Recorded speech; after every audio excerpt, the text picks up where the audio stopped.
The Late Night Alternative with Iain Lee on Talk Radio. We have ways of making you talk.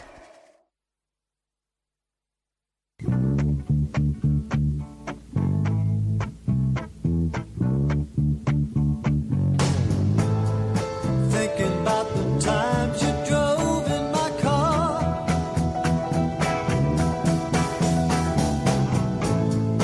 thinking that I might have drove you too far,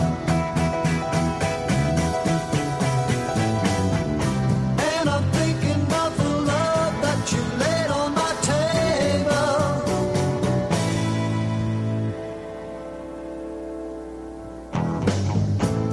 I told you not to wander around in the dark.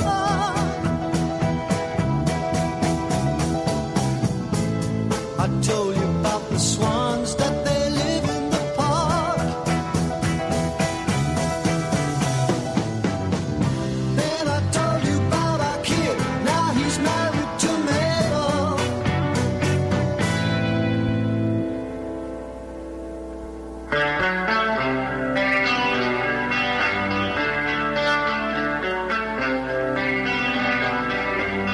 Yes, I told you that the light goes up and down.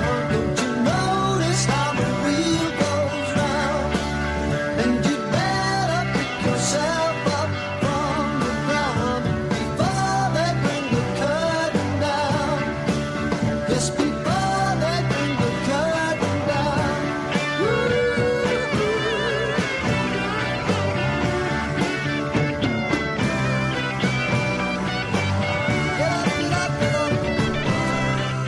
That's Cream, right? And I just realised I'm doing air drums in front of the daughter of the bloke who's actually playing drums on that. What an idiot! What an idiot! Jeez. Come on. I'm so thrilled. We've got Nettie Baker in. Good evening, Nettie. Hello. How are you doing? You all right? Good, thank you. I feel like I know you intimately because I've read your dirty little book. It's a great book, Tales of a Rock Star's Daughter, and we'll say it and we'll get it out of the way. Ginger Baker is your dad. That's right. One of Oh dear. the greatest drummers in the world. Yes, yeah, I suppose. Would you say one of, or would you say the? I suppose it depends if he's in the room with you or not, doesn't it? Yeah, probably, but Yeah. it's hard to say. My brother's pretty good, I have to say. Oh, really? Yeah, Kofi Baker. Have you got any musical? None. Zero. But I'm sat here playing air drums in front of Nettie. Terrible, isn't it? Catherine Boyle is here. Good evening, Catherine. I am, yeah. I'm not playing air drums. The book is Tales of a Rock Star's Daughter by Nettie Baker, and we're gonna. I've tweeted the link earlier. I'm going to tweet the link again. So if you want to find it, I will tell you where to get it. If you want to call in and talk to Nettie about the book, about her dad, 0344 499 1000. But if you want to phone in and just talk about anything, that's the vibe we've got here, Nettie. They can call in about anything. I loved your book. Thank you. Someone, I think, God bless the person who told me about it on Twitter. I don't know who it was, but someone said, Nettie Baker's got a book out. You should get her on because it's a really good read. And I loved it, right? I love my rock star biographies. I love my books about the Beatles and the Monkees and the Who. Me too. I love all of that. Yeah.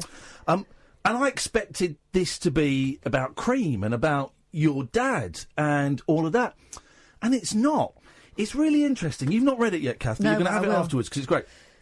It's about a teenage girl struggling with her parents' divorce and struggling with boys, and sometimes the family got money and sometimes they're a little bit skint.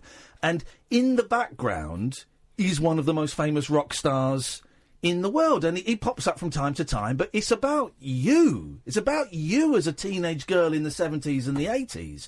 Was that always the decision to write the book about you? Well, no, it's diaries. It's just my diaries. I kept a diary, and then, you know, my mum always used to say, you know, especially in those 80s times, you know, she used to, the Lady Bracknell thing, you know, I always kill when I want something sensational to read on the train. And my mum used to say, the pages are smoking and it's written in purple ink. And, you know, it's just like my daughter does the same now. And when she reads me her diaries, they're absolutely hilarious about things she got up to. I had no idea, you know. The allotments and stuff. I went and go. Hang on. What, I know we're not here to talk about your daughter. She'd be thrilled. I live opposite an allotments now.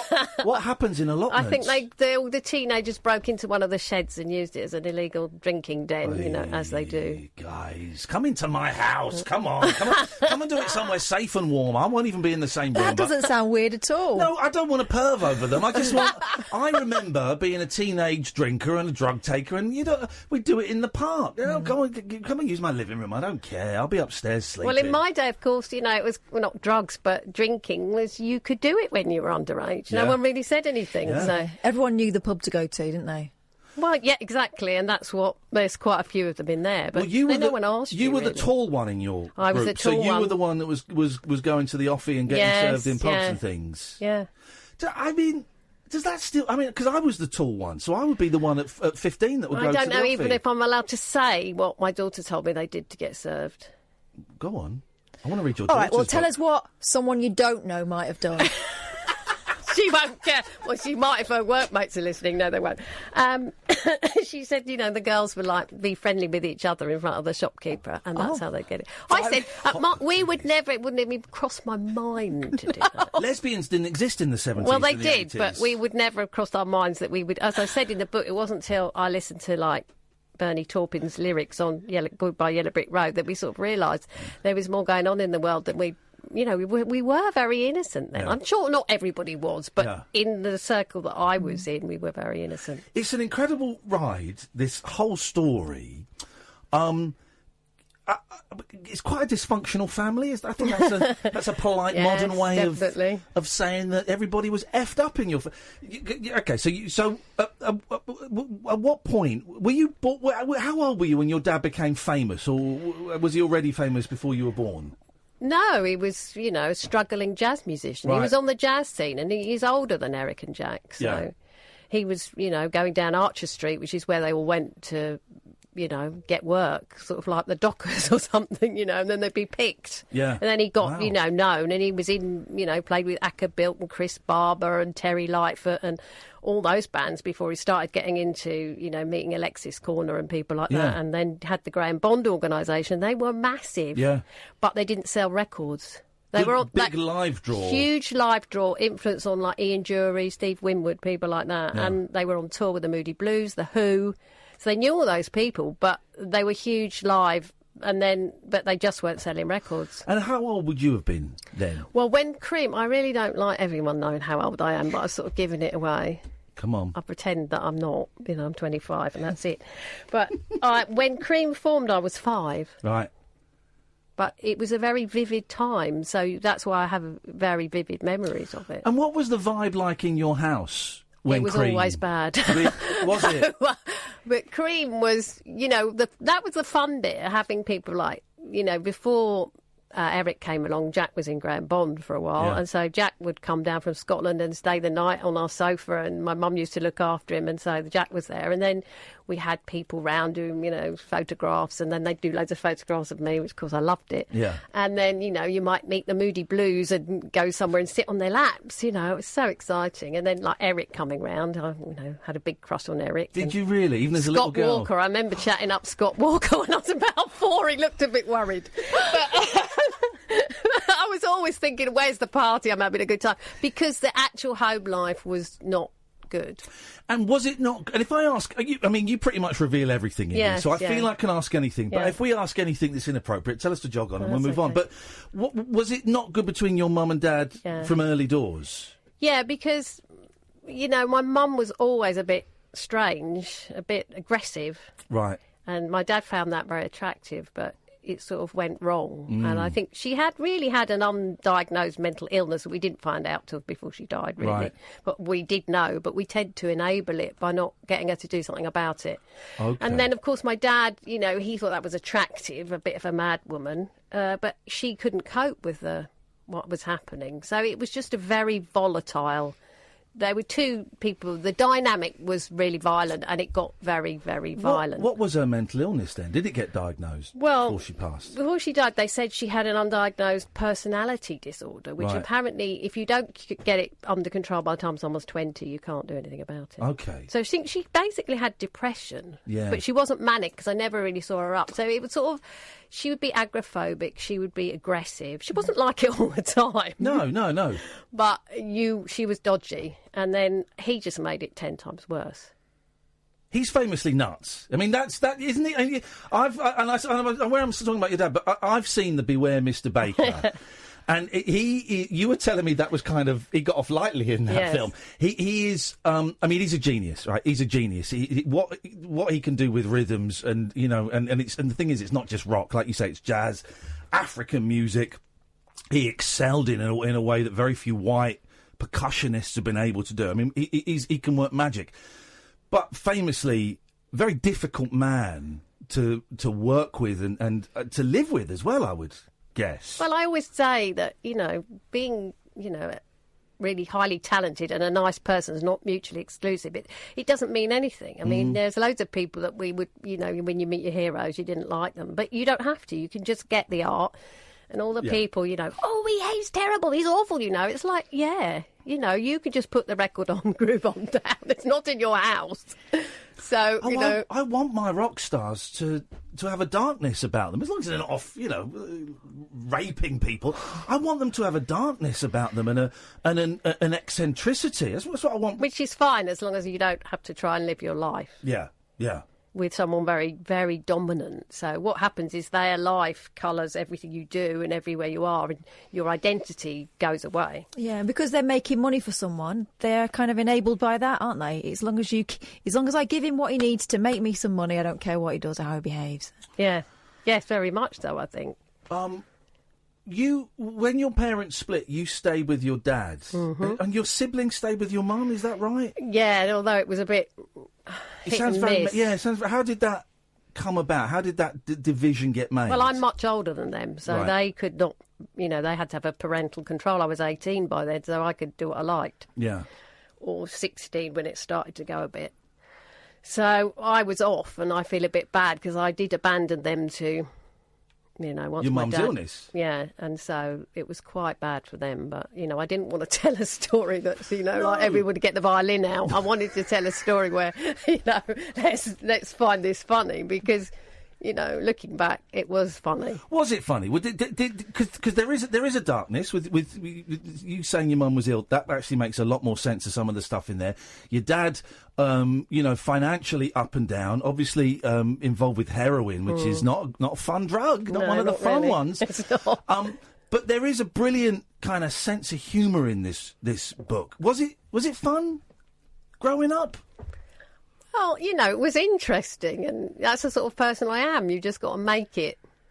So I worked really hard to enjoy myself, and it sort of says in there's a whole fantasy life going on at the same time. So whatever I'm reading or whatever I'm into, I'm not really in reality, I don't think. But that's about survival, though, isn't it? I think I never thought of it like that myself. That's who you are. Yeah. And so there was always this, everything was going to be fantastic in a minute. Prince Charming was going to come along, and it was all going to be great. So I think that's how I cope with it. Yeah, it was just a fantasy life going on at the same time. How did the Prince Charming thing work out? There've been a lot of them. A lot of them were quite nice, but they were very handsome. So I'm just getting my pen out because I keep remembering bits that I want to ask you. One bit you mentioned Prince Charming. You're hanging out with Prince Charles a lot. Yes, in we that were. book, and friends with Sarah Ferguson. Yes. That was a surprise. I didn't see that coming. She's one of your favourites, isn't she, Sarah Ferguson? I've got a soft spot for Sarah Ferguson. I've always thought she was wonderful. She was very nice. Yeah. But, I bumped into her again. Well, I didn't. I was standing near her somewhere, but she had no clue who I was, and I didn't say anything to her in about 2005, so she's probably forgotten me. But this was all because of this is what I don't get. How do so many 60s rock stars end up playing polo? We talked about Kenny Jones. Kenny Jones got a polo ground. Yep. I didn't realise your dad was into polo. And that led to you working for a long time with horses. That I seems got strange. stuck into that. I didn't really want to do that, but I had no choice in the end. What did you want to do Well, I think I wanted to be an actress. Yeah. But then I ended up in the wrong stage school. So I did a Lambda exam when I was like 10. Yeah. But then I ended up at ballet school, so I was doing classical ballet. But I was never good enough to be a ballerina. Right. So I think I wanted to do something more, and I was writing then. I was writing all the time, millions of hilarious poems and, just stuff that you just write and write and write. It was a brave move, putting the poems in teenage poetry in a book. That's brave. They were great, but that's still a brave thing to do. Well, I was a bit careful about, it had to be up to a certain standard. Oh, you mentioned the diaries. Yeah. So, because you do, it's interesting you said that, because you do sometimes go into amazing detail. Like, on the Thursday, we went down to this pub, and this song by Shoddy Waddy was playing on the jukebox, and then Steve came over to me and said, is that all in the diary, or is there a little bit of No, most of it is in the diary. How funny. A lot of it's reported conversation on days, because I kept them all, so I just went through them and then worked it into that. And what was that like, going through the diaries? Was that fun? Was that traumatic? Some of it is. In fact, book 2, whenever I read that, is quite traumatic for me, although it was sort of the best time in my life, but also quite traumatic. So I do find that quite cathartic. But, yeah, I mean, it's brought people out the woodwork that I haven't spoken to for 40 years and things like that, so... We should say weird. This. You're telling me this is book 1. This stopped. When does it stop? 1985, I think. 1984. Going into 85. Yeah. New Year's Eve. So book 2 is going to come. Is that coming out? You got a date for that yet? No, I haven't. But I presume that it's going to come out in the spring or summer. And so, who's come out of the woodwork then? What friends, in inverted commas, that you've not seen for decades have gone? Oh, Nettie's got a book out. There's a boyfriend in there. There's a boyfriend in there called Max, and I hadn't spoken to him. I split up with him 40 years ago. 40 years ago, he was my boyfriend, and he phoned me up. No. And that was... What was he after? Well, I'd been talking to his brother for a while on Facebook. Right. And I kept saying, I'd like to just tell him this is happening. And then because he was a guy through who I met, Billy Bragg, he was a mate of Billy Bragg's before Billy Bragg was famous. It's another riff-raff, isn't it? Yeah. The band, yeah. Yeah, they were great. It's another... I'm jotting all these things down because there's so much I want to ask about. Let's take a quick break. We're talking to Nettie Baker. The book is Tales of a Rock Star's Daughter. I'm going to tweet the links and things in a bit. You're not on Twitter as yourself, but you run Ginger's... Yeah, my daughter runs the Ginger Baker Drums or something Twitter account. Yeah, so Ginger get on B there. Drums, I think it is. 0344 499 1000. This is Talk Radio. The radio show for people who know the best part of the day is the night. The Late Night Alternative with Iain Lee on Talk Radio. We'll get you talking. Late Night Alternative, Iain Lee and Catherine Boyle. We're joined by Nettie Baker for the first hour of the show. Tales of a Rock Star's Daughter. You can get it on Amazon. I'm going to tweet a few more links. Is the book. It was Graham Campbell that told me I should get you on the show. Thank you, Graham. He said, that was me. I've been really looking forward to this interview. Lane said about the song that we played, well, Lane, that language is inappropriate, effing legendary song, just to calm down. And Carl is saying, Nettie's great! Thank you. You got some fans. So Billy, it's one of those books, Catherine, and I think you're going to love it, right, where we mentioned Prince Charles and Sarah Ferguson just pop up. You're like, flipping out, where did that come from? Was it when Prince Charles was hot? What am I saying? What are you making me say? Prince Charles was lovely.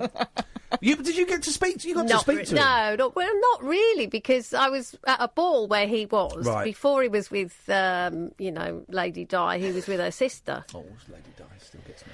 Sarah Spencer, the really skinny one. And that's who he was with when I was at a ball, and he happened to be on the same dance floor. And then later I was taking some horses. One of the players said, can you take some horses down with all the grooms? And I happened to be taking the horses that Prince Charles was riding. Yeah. But I don't think he probably thought, who's that groom in the wellies or nothing? But I never actually... Who's that bit of rough? But I was basbasically in this amount of proximity with him doing stuff. And the lovely Billy Bragg, who you were, because and we love Billy Bragg on this show. He was so kind he gave us so much time and chatted away to us and stuff. And he's written a book about skiffle. That was it. That was why we had him on. He had a book about skiffle, which was great. But you kind of knew him when he was in like a pub. band. Yes, doing Riff Raff. doing the circuit. So how did you meet him? Was it? Well, I met him through this boyfriend, Right. Max, who he just said, "Oh, let's go and see this band, Riff Raff, with my mate Billy." So we used to just have a drink with him at the bar, and I thought they were great. Yeah. And they had a really good song called "My Side Was a Write-Off." That was my favourite one. But he had the cosmonaut, "I Want to Be a Cosmonaut" or whatever single out, but which I bought, and we had a badge. And then they did a gig supporting the Skids and the Stranglers at Peterborough. So this was before I was a punk. And the Stranglers, And I was a bit the Stranglers. Was that your first punk gig? It was, really, yes. And the flobbing was a bit Yeah, wow. terrifying. Well, I actually watched the Pill film today about, Oh, okay. John Lydon, because they sent it to me as a screener. And there's one where he's having loads of problems with it, so it was a big thing at that time. So I thought that was a myth. What the about flobbing? The flobbing, but it happened. Yes, it did happen. Dirty buggers. It was unbelievable. I mean, he was just going, "Can you stop? I can't play my guitar because it's just all over the guitar." Well, that's giving me the dry I was like, "What the hell's going on here?" I just could not believe it. Imagine the amount of TB floating through the air at those. the No wonder smell. punk didn't last. They're all dying off. How dare you? It's still going. Consumption. But did your dad like the punk? No. Scene, he hated it because they No. weren't playing their instruments properly. That kind of vibe, was it?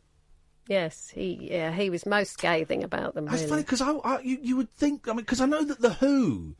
Townsend in particular dug punk because he liked that energy. You of like it. the raw fury. Yeah. But I suppose was your dad trained or was he self-taught? Well, he was self-taught, but he did teach himself to read music and all the rest of Right. it. So he completely can arrange and compose and do things that most drummers can't. Yeah. Or normal rock drummers, because he was before them. Yeah. Like Keith Moon and John Bonham looked up to him. Charlie Watts, who's a great friend of his, they looked up to him, and he was the one they looked up to. So he was before them. Yeah. So, people get that wrong and go, "Oh, he said nasty things about them." But as he says in the film, if they were here, ask them. And if you asked them, they would say, like Kit Lambert said when Keith Moon was really ill, he's really bad, can you go and speak to him just before he died? I think he'll listen to you. Wow. But he said, "Oh, I was too my own thing," and he didn't go. But Nettie, you're wrong. People on the internet know more about what happened in the 60s and 70s than you or Yes, your I've dad. noticed. All right? Yes. And they're going to explain it to you. And they frequently do. They're going to tell you exactly what your dad was thinking, even though you could phone him up and ask. Yeah. It's nuts, isn't it? They say something, and you say something, and somebody said, "And so-and-so told me this, and he was in Neasden." I said, "In my house. He was in my house." I know, I was there. We've got a phone call. You might want to put your headphones Right, okay. on. We've got Cleo. Good evening, Cleo. Hello, I'm sorry for the swear word. Outrageously, we will not have swearing online. Let's keep the internet clean, for goodness sakes. I bloody love cream. Oh. We're talking about the band here, or we know you're a big yeah. lad. I don't know. I'm a big fella. Yeah. But your dad he probably is the best drummer ever. Mine. He can't play drums. Not come I'm on. not talking to you. You know I'm not talking to you. Right. Okay. Go on then. I think it's like him and Mitch Mitchell from Hendrix. You probably couldn't touch. They were both sort of that jazz period who brought it into the mainstream and into the rock. And Is this your way of proposing to Nettie, Cleo? Because that's a weird way of going about it, man.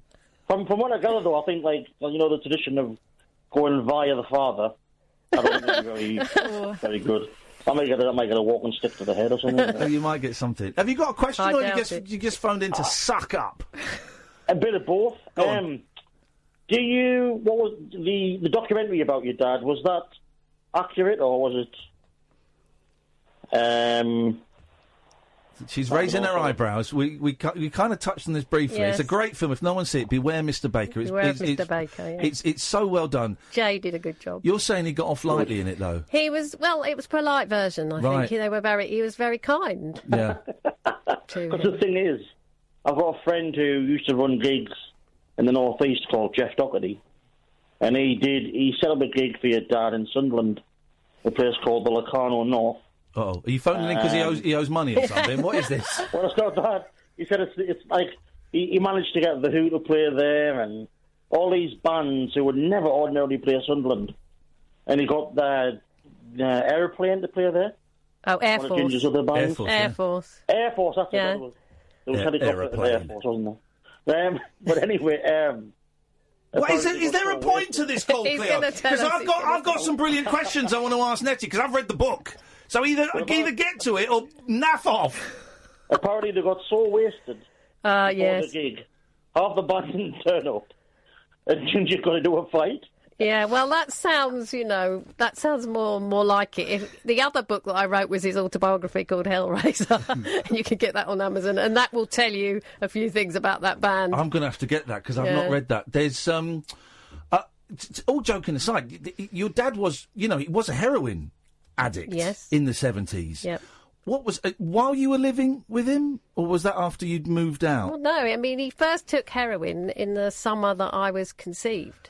Oh, wow. Okay, right. So he was a registered addict from 1960 to 66. Yeah. And then I can't remember which way round, but he had 29 attempts to get off it or something over 17 years, or 17 attempts in 29, I don't know, one of those two. And he didn't get off it till 1982. How did he get clean in the end? Well, he went to Italy. Right. And then he was away from it. Yeah. He said he'd managed it before for a long periods, but he said unless you've gone 2 years, you're not straight. Yes, it's still going on. And then he, after, by about 10 years ago, then because he got this degenerative joint disease, he was very keen to get back on prescription morphine, which is now he's on, so he's happy. And we laugh, because, hey, rock stars doing heroin in the 70s, but you were a young woman. Yeah. That must have been horrendous, seeing your dad passing out in his meal. I mean, it must have been awful. Well, it wasn't horrendous. It's just really irritating. Can't get anything done. Well, they just become, complete prats. Yeah. People who are stoned, I've got this thing about it, I can tell, like when I've been working in shops and they go, oh, someone's on the nick. Yeah. I go there, it's a junkie. Yeah. It's a junkie. And it's like, how do you know? It's like, I can tell them a mile off. They speak a certain way, they act a certain way. You can tell. And I just want to kill him.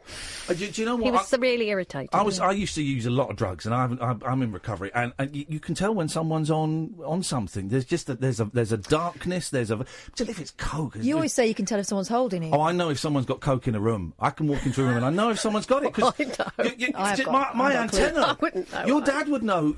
This antenna goes up. There's a vibe. There's a vibe that goes on in the room.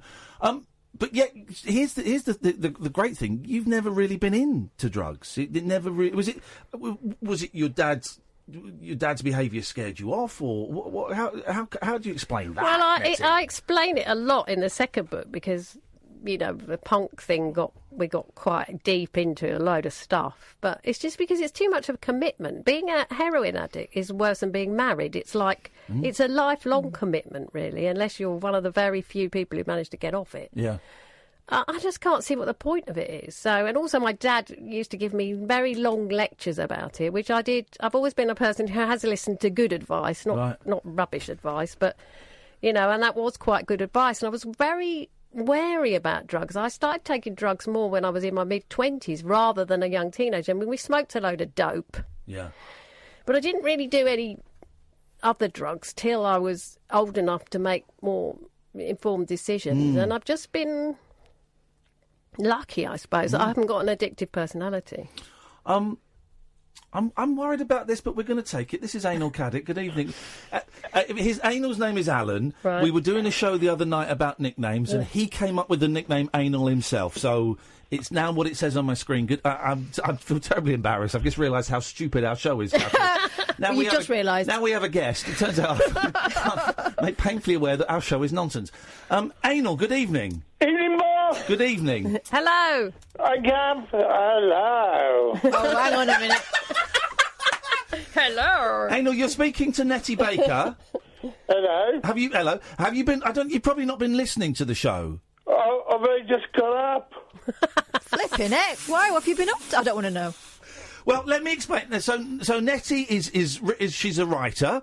She's written several books. Her new book is called Tales of a Rock Star's Daughter, and by coincidence, she happens to be the daughter of the rock drummer Ginger Baker. Now, just bear 1 second. Who the hell is Ginger Baker? My thoughts exactly. Well, your thoughts exactly. See, I told you. He's up. He's probably one of the four most famous rock drummers of all time. And here's something that's really going to float your boat, Alan. She's into horses.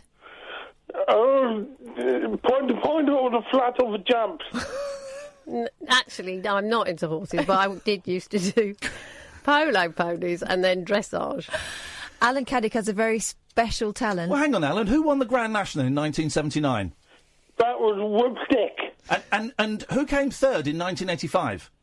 That was Mr. Snugfit. There you go, There you go, you see. I've got Red Rum in the National for the third time in my book. Yeah. Beating Churchtown Boy in second, I capturing third, Okay. the Garlic in fourth. We've started it now, and I can only apologise. Well, what would you like to say, Alan? Well, did you catch Doctor Who on Sunday night? Did we? No, I didn't watch Doctor Who on Sunday night. Oh. But thanks for your call. I didn't either. I missed it on purpose. Sorry, I should have explained great. what the show is I before think you I can come in. cope. What's going on with boys in this book? This is why I love this book, right? Because it's about a young girl growing into a young woman looking for love. It's that teenage thing. And except for it never ended. Well, it never ends. Does it not? Okay, well, we'll give you Alan's number. You can speak to him. But I've never seen this perspective because I'm a boy. Are you? Yes, I got the test result back. I am. Wow, finally. This is like the instruction booklet for me. I don't know how this stuff works. That's why all the blokes like it so much. I think it is. Well, maybe it'll change the world. But you always seem to go for the wrong ones. Yep. What was going on there? I don't know. I presume because. Well, I don't know. I just find people attractive, and I don't really care about their personality. And then people that are nice, I don't find them attractive. There's a great bit when there's I'm going to get this the wrong way round. There's a couple of guys where you're not that interested in them, but then they say they're not interested in you, and suddenly you go, oh! Yeah, challenge. That happens every time. I'm interested now. That's quite common with me. Yeah, it is. I know. And also, who is this? Is it the Bell? You give a lot of them nicknames. Because I'm afraid I don't think he's ever going to speak to me again. Well, he comes across as a bell end, if you ask me. He treats you appallingly. Yes. Appallingly. Yeah. My first one did as well, but I don't know why I put up with it. But I think because my dad treated my mother appallingly, and I don't know. Well, you were waiting for Mr. Right. Well, no, weren't you? there's a thing I do where I think I just try and see how horrible people actually are. It's quite interesting how horrible they'll be. Not that I haven't dumped people and done things like that, which I have many times, but I'm always fairly honest about it. I mean, I might say I'm going to marry you and all the rest of it and then say I've changed my mind. But at least I'm honest about it. I don't lead you miles up the garden path or just talk rubbish. Is it the Bell where you have an argument and you kind of say, look, you've either got to marry me or this is over. Yes. All right, then let's get married. Was it? I don't think I was actually expecting that answer. It's an amazing... I was talking to my cousin the other day. I was saying, I think, do you know when you do that and then you think they're going to say bye? And you say, you're kind of hoping they're going to say bye. Well, yeah, it sort of went a bit wrong then, I think.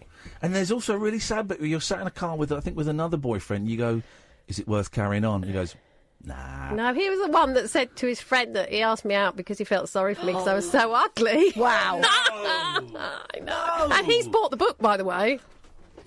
What have the people... Because sorry for you? No, because a lot of them, they don't even realise what they've done. Yeah, he must do. But, have you got a clue? If I'd done things like that, I think, oh, God, what have they said? But they're all like, oh, yeah, I'm going to be in it. What have people said that are in the book? Well, actually, I think there are some... you do pull some punches a little bit. You were telling us about one story. You said, actually, I kind of hint at what happens, but there's more to it. But it's a really honest book. It really is. And you kind of don't really hide much about the way you're treated by men, and sometimes the way you treat men as well. What do the people in it say about it? Well, quite a few of them are dead. Thank God. That's a relief. So I don't have to worry about them. Yeah. And, you know, I think one of them was The Bell is Fearful. Max, he's the one that contacted me after years, and he's fine. He comes out of it fine. So he just said, "Oh, you told everyone I stole a jacket," and I'm like, "I don't think you'll be in trouble for that now. It's okay." And the others, I'm like, you know, waiting for them to see. I quite like it really because it's like, ha ha ha. Yeah. Was it weird growing up? Because you hang out with a lot of musicians, right? You obviously like music. You go and see a lot of bands. Was there a lot of them going, "Oh, she's Ginger Baker's daughter. Let's see if we can get an invite." But did you feel that people were interested in you because of your dad? Not with my close friends. My close friends are still my close friends. The girls on the back of the book are still my mates that I speak to every day, practically. Yeah. So not really. I mean, I just had. Really, by the time it was the 70s, I think the teenage world had no idea who he was. Right. And it was just like older people would then say, "Oh, what music's your dad doing?" And I was like, "I don't know." Yeah. I didn't know because I didn't care. Because you were into David Cassidy, The Sweets. Early, and then all the glam rock stuff. Yeah. Was that Slade. rebellion? I don't know. Just natural. I just liked it, you know. You're right about Slade. I've said this before. Slade are one of the most underrated bands ever. They're like Led Zeppelin, but in 2.5-minute songs. I think they're such a good rock band. They're brilliant. Catholic, but I just phoned up my kids before we did a little video phone call with my kids, and my 6-year-old said, "What have you done to your hair?" He said, "I cut it myself."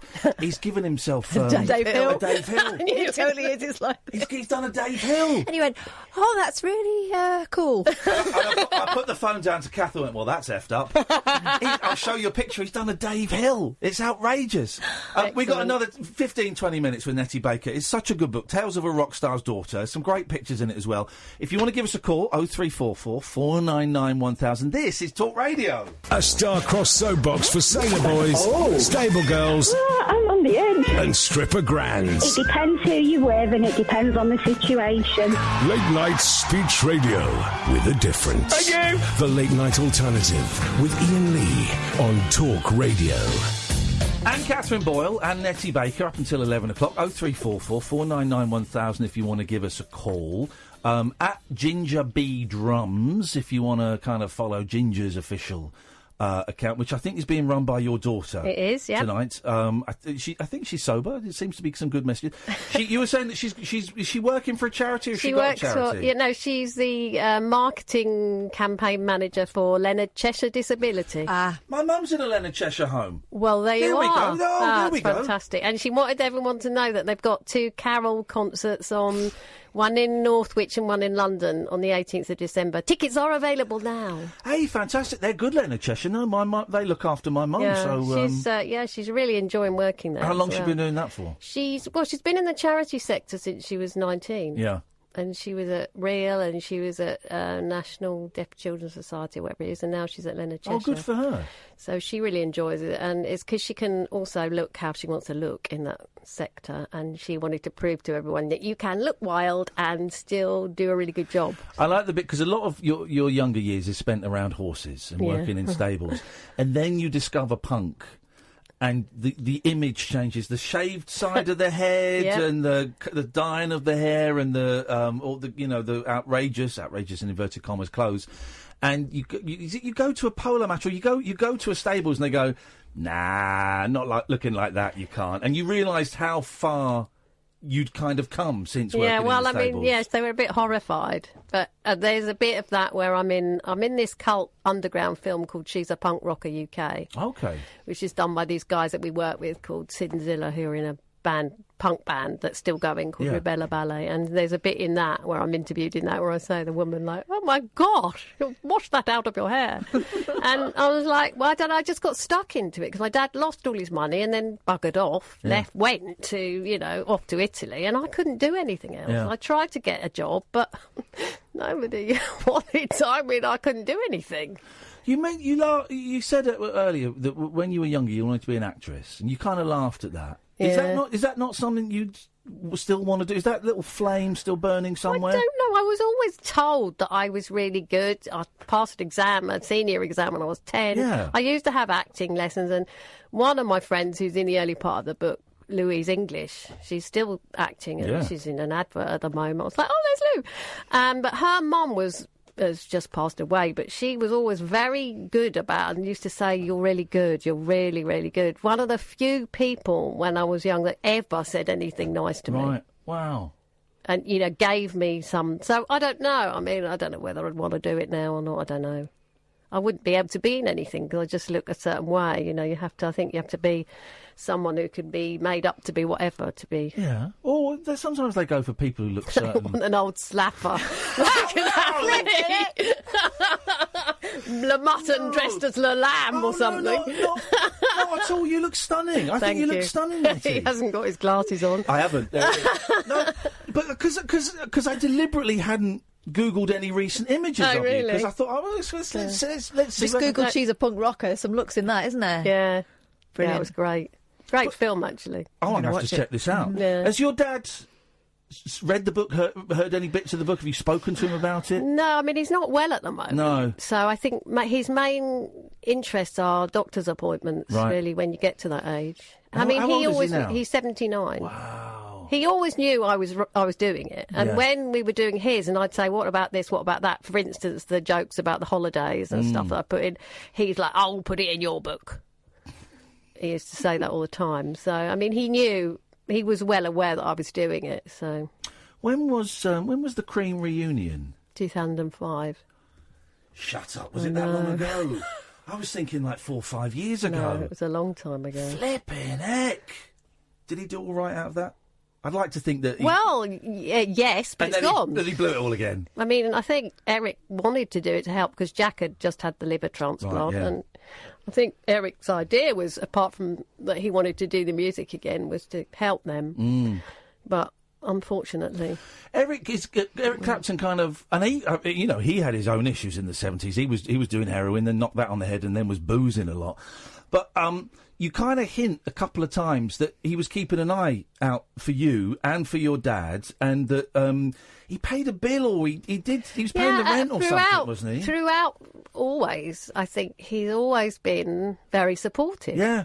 I mean, it's not like, oh, hello, would you like to come to my house and stuff like that. I mean, yes, we did socialise with him a lot at one time, but like now he's got his own family life, everything, moves in exalted circles compared to me, but very supportive always. If you need anything or any help or whatever, he's definitely in the background offering support. I thought that was lovely in the book because I don't really know a lot about Eric Clapton, but I just thought that was so lovely that even the 70s were a mess for Clapton, but he still had his eye out for friends and family. Well, yeah, he was. I think he said to my dad, I think perhaps you ought to go to work, but he still helped out, Have you got Clapton's phone number in your phone? No, I haven't.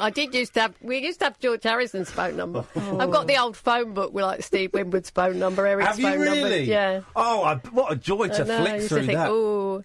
I mean, I do know some secret email addresses and things, but I don't even use them myself. So listen, listen. When we're going to leave the room with a bit of paper and a pen, you write down some rock stars' emails.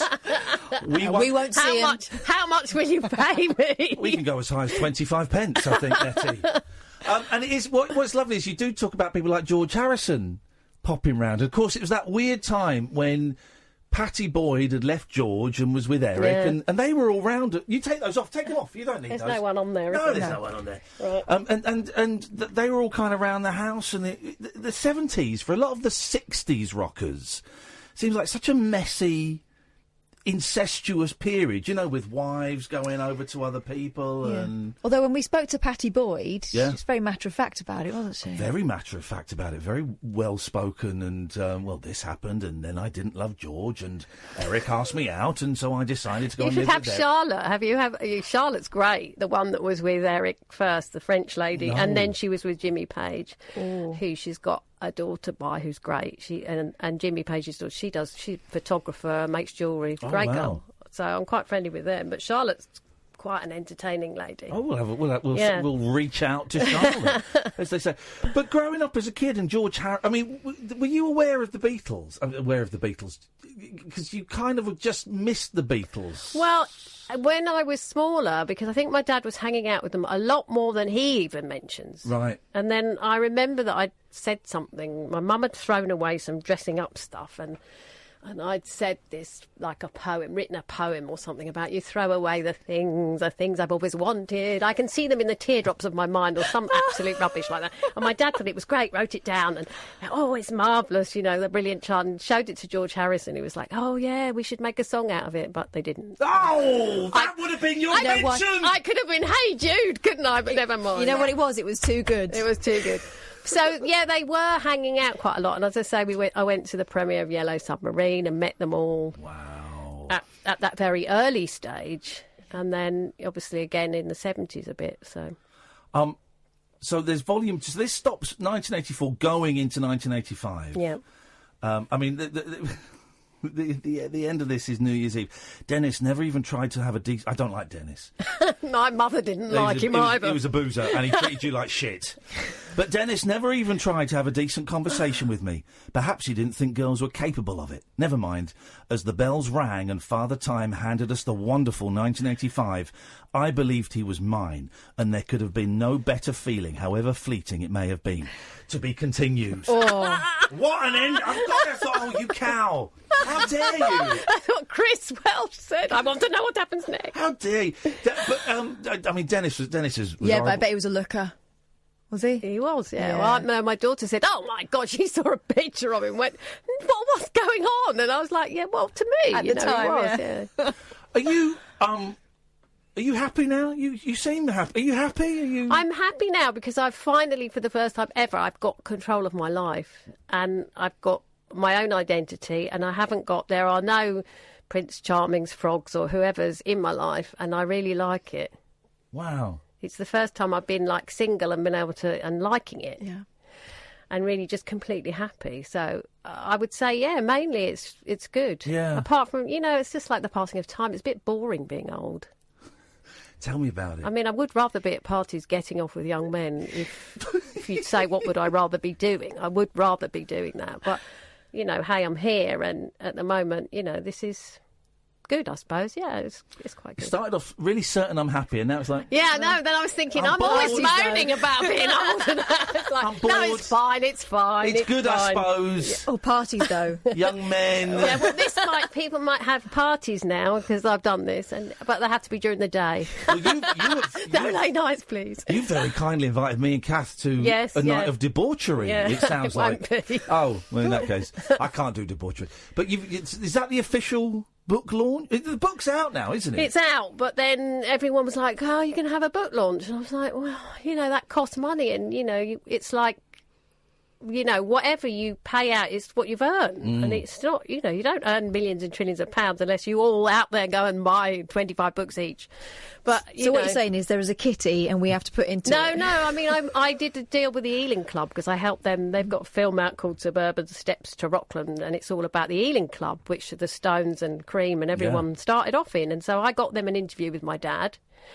And I, see them every 6 months. We all go and have coffee. And I thought, I bet they'd do it. And they said, yeah, if you come in with us, we can talk about our film a bit. And you can have it in there. And also it ties in because your dad used to play here. So it's all part of their thing. And there's a band, a friend of mine's got a really good band. And they're going to play a little acoustic set. So Can the plebs come, or is it just stars like? Yeah, me I and know. Catherine? I did. It is because they've got a limited number. I didn't realise it was like full up within 2 seconds. Oh, I bet. Obviously, I want closer friends and people that are special will get on the list. That us? So that can be you. That's yes, us, Catherine. you. We're But going. What we're going to do? It's on our fan page on Facebook. Yeah. So I will, if there is any space, we'll reopen it. All right, cool. So Well, it's let us on there, know. but it's full up at the moment. Sorry. And so when does Volume 2, which is going to come out at some point, where does that end? Where does that? I just want to know whether it ends the story or whether there's another to be continued at the. Oh, the no, back of it. I decided, always knew, it ends in 1987, and I knew where it was going to end. So it is another happy ending. Okay. And then what's next for you then? After have you planned ahead? Or Well, is it I know what I want to do, because it's something I've been wanting to do for about 20 years, which is my master's I did a dissertation of my master's on Thomas Chatterton, who was one of the 18th century poets who was like their James Dean, who was an influence on, all the Romantic poets. And they all wrote poems about him. He came to London at the age of 17. He came into London in the April, and he'd be dead by August. Wow! But he was a very prolific poet. So it's going to be Chatterton's Last Summer in 18th century London, and it's going to be 1,000 miles an hour, sleaze. I hope that's the sort of thing, almost like a screenplay. Yeah. I've wanted to do that for a long time. So God, I wasn't expecting that as an answer. Flipping heck. And where does Dad live now? Is he in England? Yes, he's somewhere outside Canterbury. Okay, all right. Well, send him our best. I hope hope his health gets better. I don't quite know the situation, so I don't want to say anything that may or may not be appropriate. I loved your book, Nettie. Thank you. Honestly, I really enjoyed it. I think it's funny. I think it's like I say, I love the fact it's about you. And your dad is like this. It's like Rosencrantz and Guildenstern. He just kind of pops in, says a few lines, and then disappears. And then it's back to you. What was it? Oh God, the most miserable scene in it. When you get dumped by someone and you're sitting in the dark listening to Face Value by Phil Collins. I bet everyone would go, "What the hell's going on? Things must be bad." Couldn't think of a more miserable bit of that. I read that the other day. I thought, oh my God, it sounds really sad. And then Phil Collins is in it just to put the cherry on top. It's a cracking read. It's a cracking read. I'm going to tweet the links again, but you can get it on Amazon. We're big fans of Big Green Bookshop as well on here, and I'm sure that they'll have it in the Big Green Bookshop. Just Google Nettie Baker, Tales of a Rock Star's Daughter.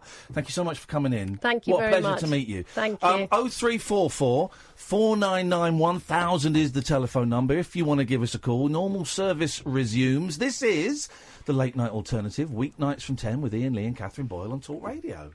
The Late Night Alternative with Iain Lee on Talk Radio. We have ways of making you talk.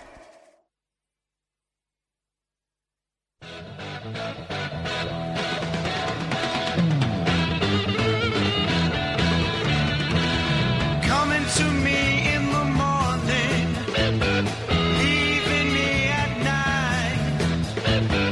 Coming to me in the morning, leaving me alone. You got that rainbow feel, but the rainbow has a beard. Running to me a crying when it throws you out. Running to me a crying on your own again. You got that pure feel, such good responses, but the picture has a mustache. You come into me with that soulful look on your face. Come in looking like you never ever done one wrong thing.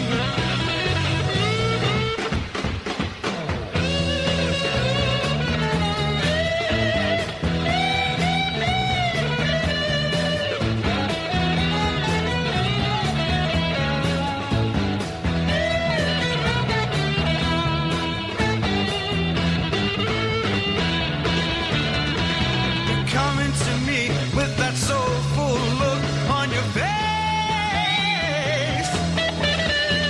You're coming looking like you never ever done one wrong thing.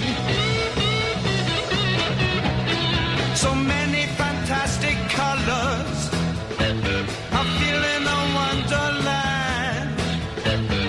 Many fantastic colors makes me feel so good. You got that pure feel, such good responses.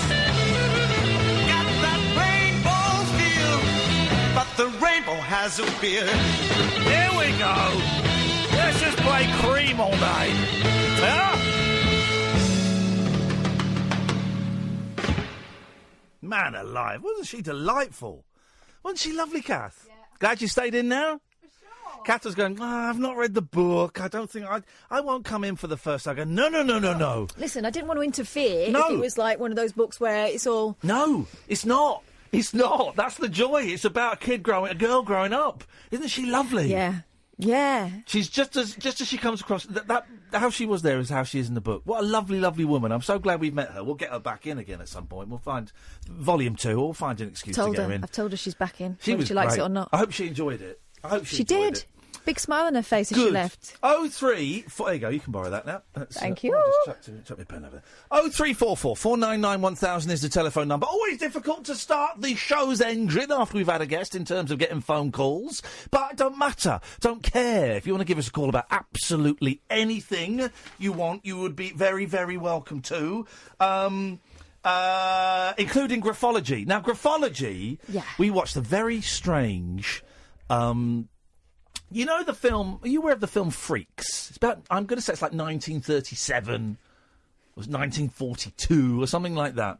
And it's an American film. It got banned for years. And it's called Freaks. And it's about people that work in a freak show. So it's what we would call in the old days midgets and bearded ladies and lobster boys. You know, that kind of... They're all real people with things.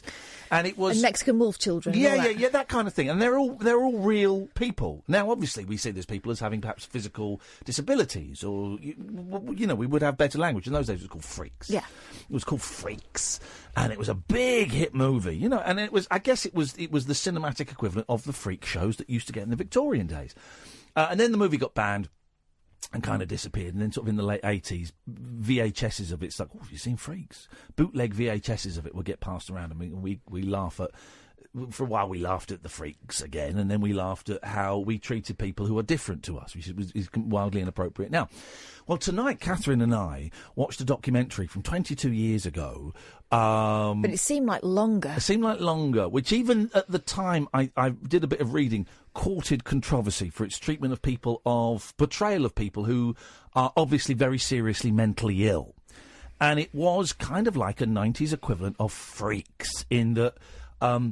The whole vibe, basically it's about stalkers, but it was done with a little bit of pseudoscience and a healthy dose of, look at these crazy guys who are obsessed with Mike Reid, Cliff Richard and Lady Di. A year before Lady Di died. Lady Di died. Yeah, and he was trying to warn her that there were shenanigans, wasn't he? Well, no, he was trying to warn her that the... hang on a second. Yes, line one. Hello. Question. Who was the lady you had on the programme earlier? Answer. Nettie Baker, writer, mother, and also, and I only say this because it's relevant to the book, the daughter of famous rock drummer Ginger Baker. Right here. Ginger Baker. Right. Okay. Thank you. Thanks very much for your call. Prince Charles there. I don't meet these... Who the hell is Ginger Baker? You can pack that in as soon as you like. It's, maybe he's remembered meeting her at a polo event.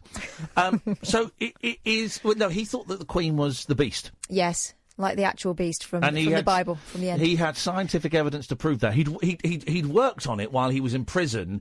He was a German doctor, prison for giving drugs to his mates and injecting himself in the heel with anaesthetic to help him sleep. With anaesthetic. Yeah. And nowadays it would be treated the stalking aspect, because there wasn't a specific stalking crime in those days. No, one of the people who had been a victim of stalking, a survivor of stalking, said that the thing she was a TV presenter. The thing that her stalker had been done for, your lovely tight bum, was misuse of the telephone system. Yeah, been making phone calls. £400 fine. Yeah, that was it. Nuts. And now, of course, that would be treated a lot more seriously in terms of the criminal sentence, and also in terms of the tone with which the stalkers would be presented. It's a really interesting documentary. It's really dated. It's 1996. Dated very badly. If you type in, what's that lady's name? Lilac Blue Tulip. Blue Tulip Rose. Tulip Blue Rose. If you type her name in and Stalker, this documentary comes up. Thanks to whoever it was that pointed me in the direction of it. And it is looking at it now, it's like watching a copy of Freaks from 1980s. You go, wow. This is being handled really insensitively. I think it was quite controversial even at the time, and I think the Channel 4 only showed it once, and there was a big backlash about the way they were dealing with mental illness. And They never showed it again. But I was trying to think. I was 23. I'd left college. I wasn't really watching TV then. I was playing a lot of PlayStation and smoking a lot of weed. So I missed it first time round. But it's interesting. The first couple were a woman and her mum. I don't know if they were stalkers. They were Cliff Richard obsessives. They were obviously... you could say they're obsessive. There was a gap in their life that was filled by Cliff. They did believe that under other circumstances the daughter would be married to Cliff. Yep. That there was some sort of, that they just needed to bring them together at the right time and it was all going to work out. There was that going on. And it was the mother encouraging it just as much as the daughter wanting it, wasn't it? So there was that. Who was the second one? Was the Mike Reed one, which was funny because it was for the DJ Mike Reed. But it was really... The thing was, her it was very sexual. Oh, she's a large lady, and there's one scene of her sat at a computer or probably a typewriter, completely starkers, composing. Well, then there was a bit in the bed listening to the radio, and she had to turn it off because she couldn't take it anymore. Oh, she was coming. Yeah, she was. Sorry, Sam, I caught you unawares. She was orgasming. Yeah, it was very sexual, and she believed that they were married, and was getting very upset when people tried to spoil that. Well, let me spoil that moment for her. What was her name? Tulip, Blue Tulip Rose. Is that it? Tulip Rose. I'll play a clip from it. Yeah, Blue Tulip Rose. Okay, this is so she goes into a T-shirt shop. This is balcony shirts in the 90s. She goes into a T-shirt shop to get, and it's Mike Reed the DJ, not the comedian, to get a T-shirt made up. And this is the exchange. Hello. Hi there. How are you? Oh, fine, thanks. What can we do for you today? I'd like a nice T-shirt printed, please. And I'd like that on it. And who's that? That is my husband, Mike Reed. Your husband? Yes, it is. Can I take your name? Mrs. Mike Reed. Bobs. And what text would you like? When can I get in bed with you? When can I get in bed with you? Yeah. So even though you've married him, you're not slept with him yet, no? No, not yet. OK, I'll just get one of the boys to run that off on the printer. Oh, lovely. Oh, and can I have it done in blue, please? Ready? Nice and bold. I thought he was gay. Hey! Hey! Now, you can pack that in as soon as you like. I'll take it back, Lou. I should think so, too. Nobody calls him gay. Nobody. Ever. I'm sorry, that hurt. No, that hurt. And that's the vibe of the show. And then the next one is the German doctor who was possibly a morphine addict, got struck off, got sent to prison, and while he was in prison, fell in love with Princess Diana and worked out that the Queen was the beast, the actual beast. And he comes out and he tries to... He posts things on Princess Diana's car. He's got a file of paperwork, hasn't he, that he's desperate to get to. And the thing he posts on her car, which is, now we know how she died, that's kind of macabre, is if you want to escape your certain death, then contact me. But then he's married and he still lives with his missus and they've got kids. That's what I don't understand. And I guess it shows how differently we treated things like that back then. I mean, he's obviously... You watch it now with 2018 eyes, and you go, well, the guy's obviously... He died in 2007. He's obviously Dr... Was it Kurt Wagner? Klaus, wasn't it? Klaus Wagner. You look at it now, you go, well, he's obviously severely mentally ill. OK, thinking the Queen's the beast, I don't know if that necessarily qualifies as a mental illness. A lot of people do.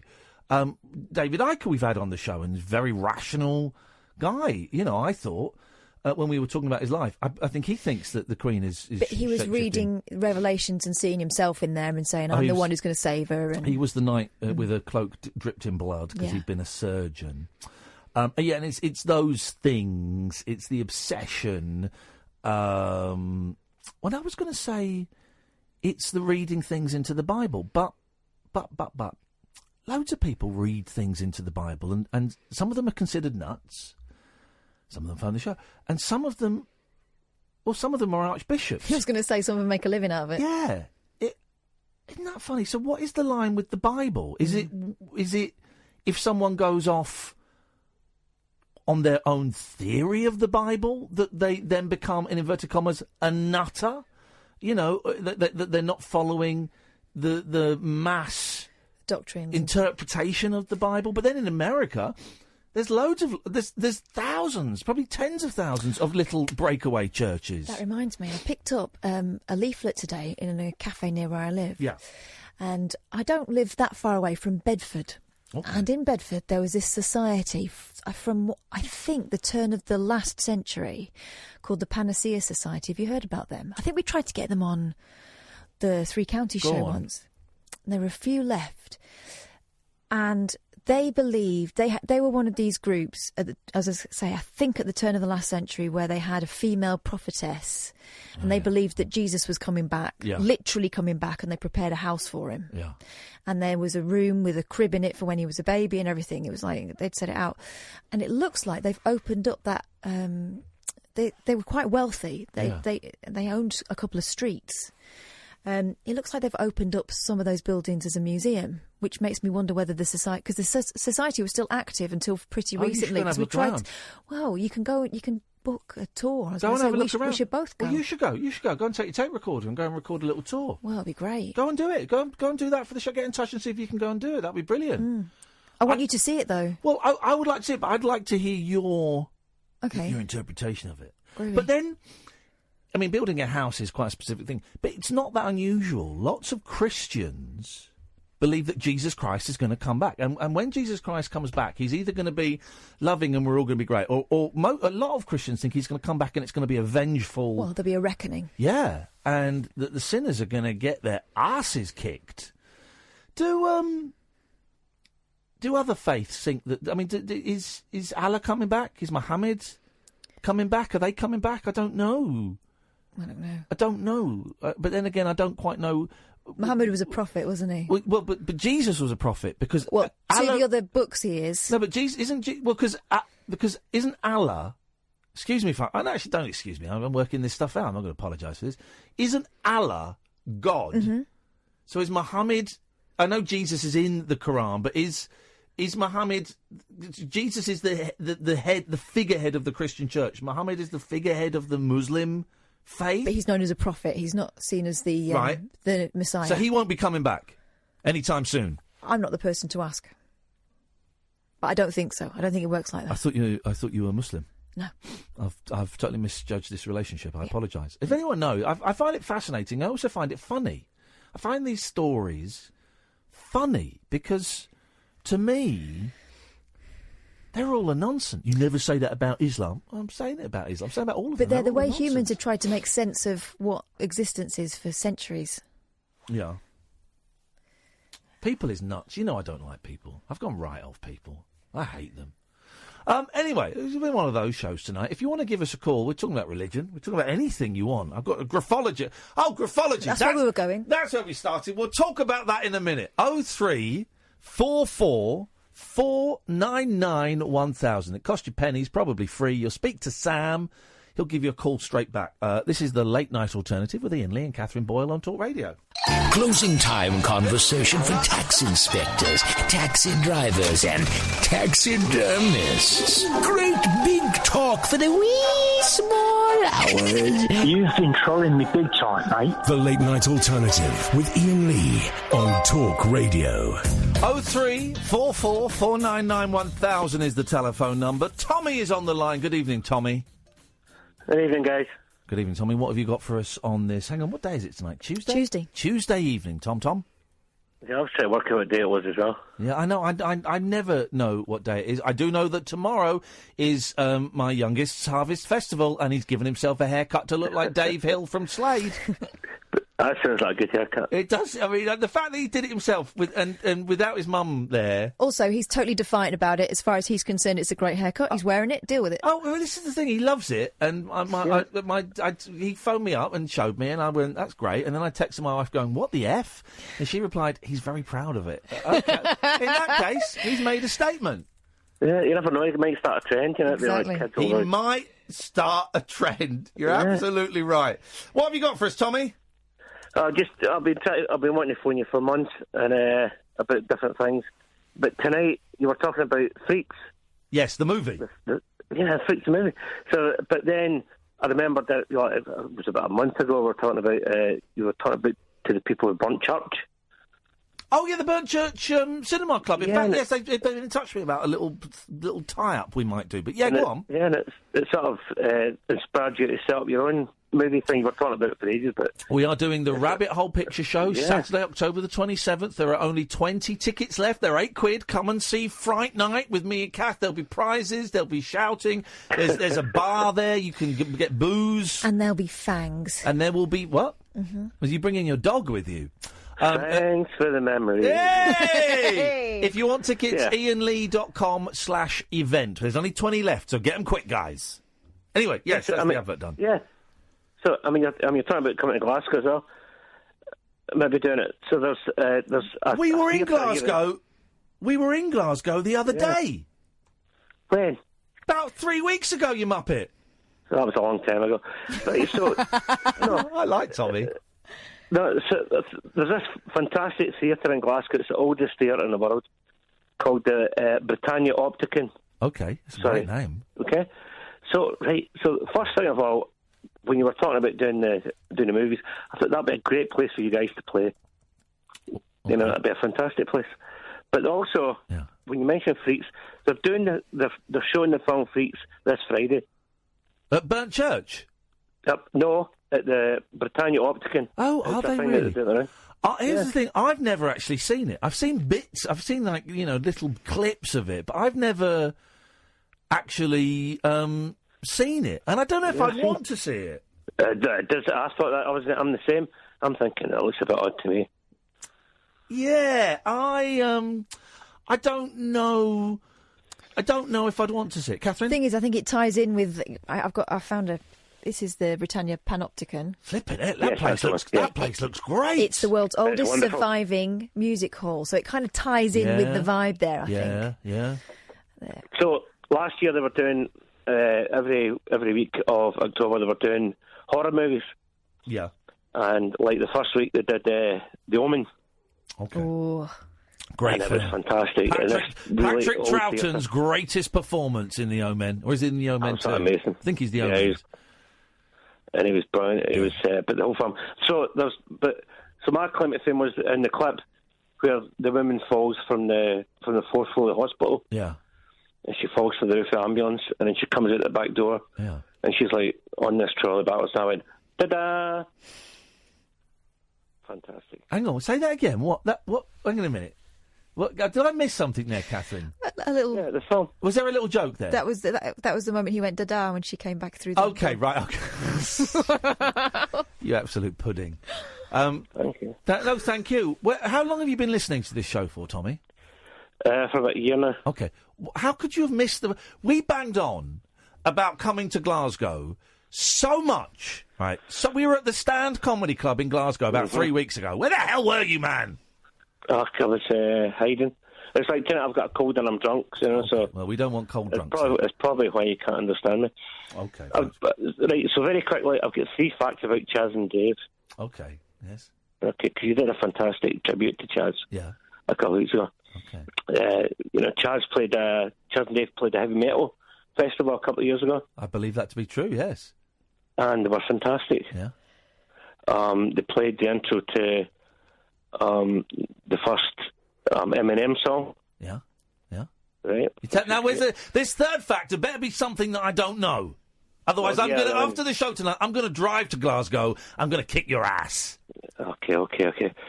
So apparently, when in their early days, they toured the UK, and they didn't have much money, and it was a specific way they got about. Yeah. To get to fund the thing. They did it by bumming. Okay, thanks very much for your call, Tom. Wow. I think that might be actually defamation. That's stretching things, isn't it? 03444991000. Oh, but we got Beverly Craven on the show later tonight after midnight. Talking about Beverly, this is how this show can work sometimes. Talking about Beverly Craven. Friday, I think we were. Tuesday night, she's on. Kath sorted it out. She's on the show. We pre-recorded it. What a lovely lady, isn't she? Lovely. And I had such a crush on her. You know, I guess in 1992. So such a crush on her, and that was reignited. Wasn't she charming and funny and lovely? She's doing a tour. Most of it's sold out. She says, well, I'll plug the tour, but the first leg is sold out. So, you know, but she was so charming. So we'll play that later on. And it's one of those interviews. I had the same thing with Nettie, actually, where afterwards I'm feeling all light and fluffy and buzzing because we've connected with a really nice, lovely person. That's it. And here's the thing. They both want to see us again.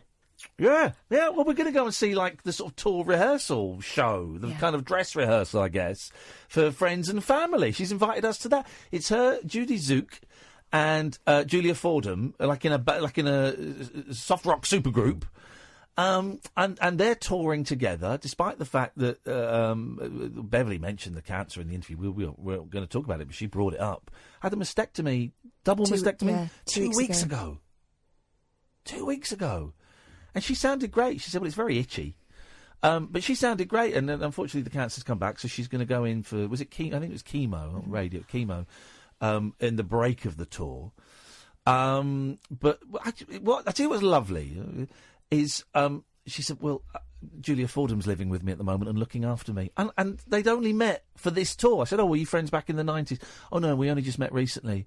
And Julia Fordham's taken her under her wing. And she's been nursing her by the sounds of things. Isn't that lovely? And we're just, Kath sat there going, oh, that's so nice. It's a really lovely, lovely interview, and I think you're really going to enjoy it, actually. It's charming, and the tour looks like it's going to be a lot of fun.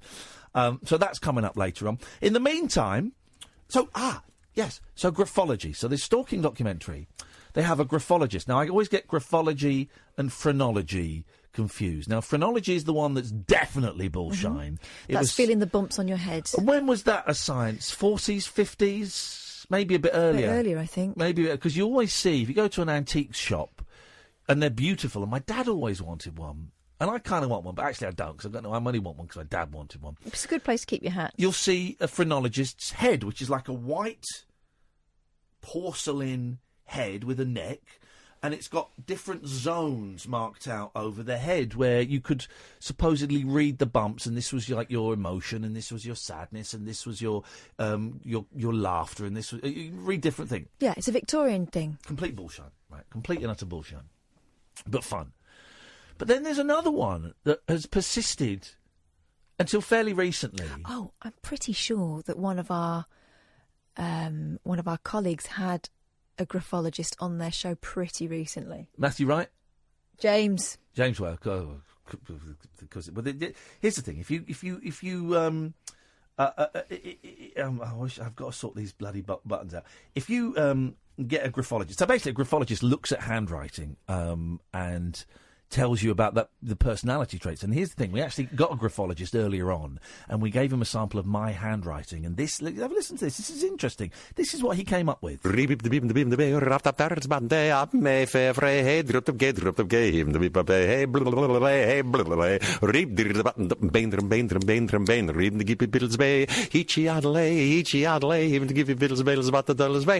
So scientifically very accurate. That's not the one I thought you were going to play. Which one did you think I was going to play? You're a pervert. I don't know where they are. What are you beefing on about? You can pack that in as soon as you like. So I've got to sort these out. Thursday, I'm sorting these out. If you're going to talk about religion, I tweeted to Iain about Psalm 82, which says there are many gods which a lot of Christians don't seem to know. Okay, right. Thank you, Steve. I appreciate that. Okay. So graphology is where the study of the handwriting. And I said to Kath, has this been debunked yet? But I don't think it has been debunked. I think it's still seen as hang on, listen. Don't raise your eyes at me and pull faces and suck on your cheeks like you're sucking a sour sweet. No, that was a face that said, yes, go on, say it. No, you say it. So I don't know what you want me to say. I'm a free spirit. Will you carry on saying what you're going to say? I don't know if it's crap or not. I do. Why? How do you know? Because it's got to be crap. Why? Apart from, all right, we can always... you can tell... I think you can tell from the style of writing when that person learned to write. Like, older people have a certain style of writing, don't they? Okay. And then our generation write differently. Yes. I think. So I can always tell when we get and it's very rare these days that you get a written letter through the post here, especially. Yeah. You can always tell if it's from an older person or not. And sometimes, let's be honest, the writing is very scratchy, and you think, right, here we go, this is going to be an interesting one. Okay, we know if they're nutters because we get letters on purple paper, mauve paper, no coloured in signature, pictures. and coloured in pictures. Yeah, but so is that's a very basic form of graphology, isn't it? Isn't it? Maybe it is. It's reading someone's handwriting and not the actual words, but looking at the artistry of the handwriting and going nut job. Now that's a very simplified level. So maybe there is something in someone being able to study it a bit deeper. But that guy on the documentary we watched talked about, lots of loops is about imagination. Yeah. And the tilt of the writing is about emotion. Yeah, yeah. And you can tell where the stress is by, how tilted it is over on which words and the pressure on the paper. Yeah. I don't know. It feels a little bit like astrology, in that, a lot of what they're saying could apply to anyone. And then you turned to me and you went, numerology's rubbish as well. Of course it is. Well, of course it is. Why would you even say that to me? Some people believe in it. It's like turning to me and saying, well, you know French is a foreign language. Yeah, of course, everyone knows that. Numerology. So you add up the numbers of your name and that tells you what your personality type is. What a load of old guff. Of course it's nonsense. I was offended that you felt you had to say that to me. Oh, well. Oh, well, what? It wasn't my fault you were offended. I'll go to the trail. Experience the unconventional, Evening, boss. the unpredictable, and the completely unorthodox. Exactly. With rule-free Iain Lee. The Late Night Alternative with Iain Lee. I've got no internet for the last 4 days. On Talk Radio. Bad news, guys. The Monkees have got a new album out. It's a Christmas album. It sucks. I was asked to review it for Record Collector, and I listened to it and I went, I can't review this, I'm afraid. I work with these guys. I can't do it.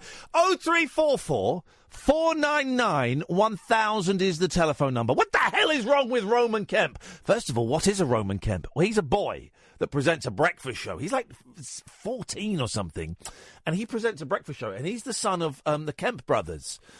They made love and had an incestuous baby called Roman Kemp, right? And so he hosts the Capital Breakfast Show. I saw this thing on Twitter. So he slagged off a band, right? Which is fine. We're allowed to do it. We don't live in Hitler's Russia.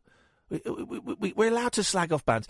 And he slagged off BTS, which are I think, are they, I'm going to pick a nation, but I might get the wrong nation, and that will make me a racist. I think they're Korean. I think they're a Korean boy band, right? They're huge. They're like one of the biggest bands in the world. They sold like 1 billion records or something, but mainly in Asian countries. So he said, Roman Kemp, the illegitimate son of the Kemp brothers from the incestuous band Spandau Ballet. So he says, BTS are rubbish, right? And then there's a huge furore and a backlash.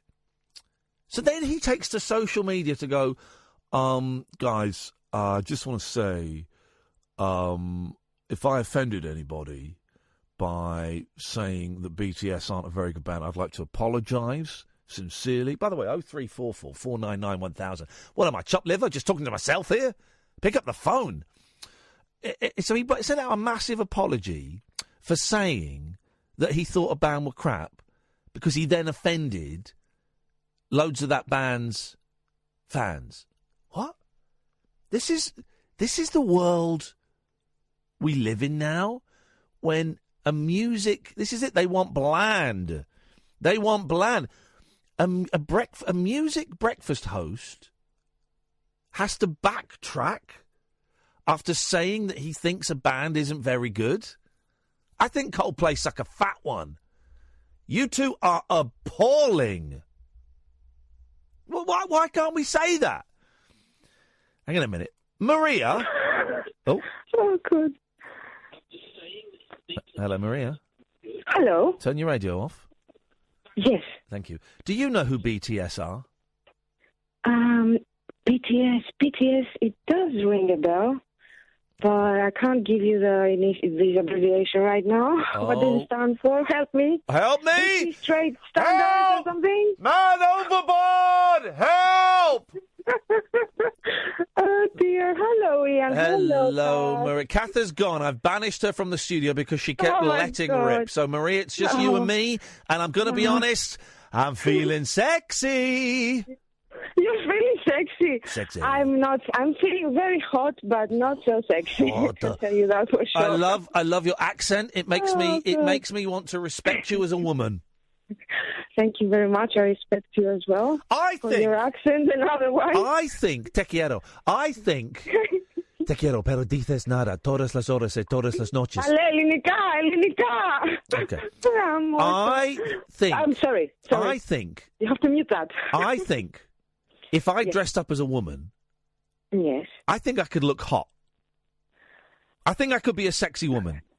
Okay, what's happening today on the radio after that public kiss or something? Everyone is trying to experiment on their other sexual versions, right? Let's experiment with our other sexual versions. Let's do it. Right. What, have you never wanted to dress up as a boy? To dress up as a boy. Okay, when I was a baby, my mum would dress me in blue, so I think I've had my share there. Okay, you've done it. Yeah. Nature has given me more muscles and boobs, so I think I'm sorted. Okay. I'm okay. Did Mum want a boy? Was she disappointed you were a girl? No, nothing like that. It's just that it was matching with my blue eyes. Why? It's funny, isn't it? Gender colours, because I look good in pink. I rock a pink shirt like nobody else. Do you? Because you're a sweet man, that's why. I'm a very sweet man. You see, Catherine, you leave and I get compliments from beautiful, muscular women with small boobs.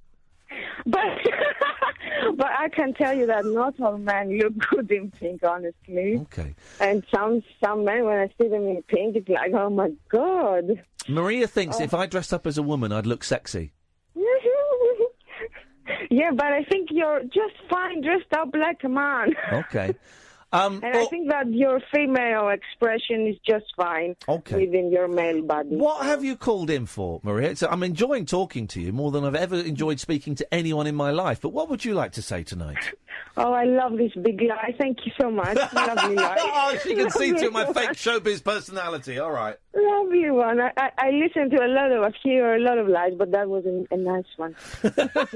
Listen, if you're going to lie, here's the thing. If you're going to lie, don't tell a mean lie. Tell a nice lie. A beautiful one. Yeah, something that's like my whole life, you know, it's I have it deep in my heart and things like that. You know, emotional things. Hasn't she got the best accent in the world? What is that, Greek? Yes. Oh, Greek. Then hang on a minute. When I was speaking Spanish, were you talking to me? In Greek. Okay, hang on a second. Kalispera. No. Kalispera, Katerina. Hang on. Tikanis?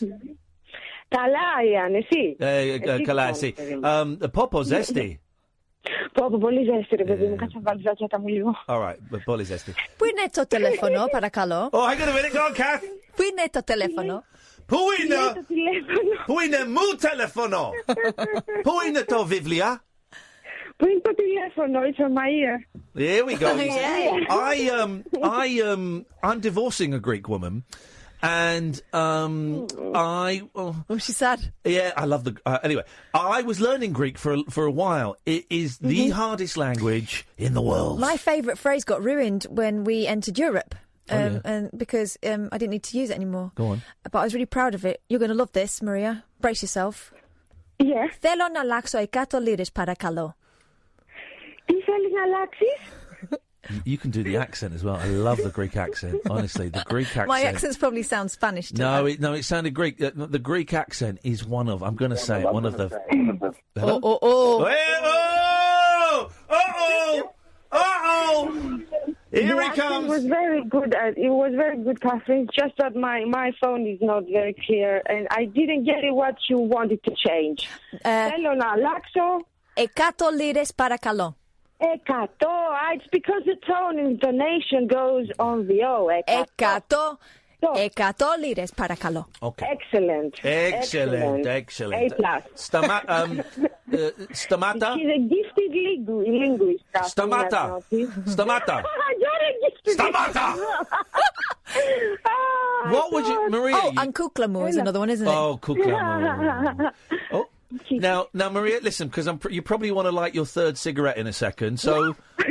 I'm running out of tobacco, out of patience. Of course you are. You're a Greek. You're running out of tobacco and you're running out of taxes. So what? Pay some tax, for God's sakes, and then your country won't be bankrupt.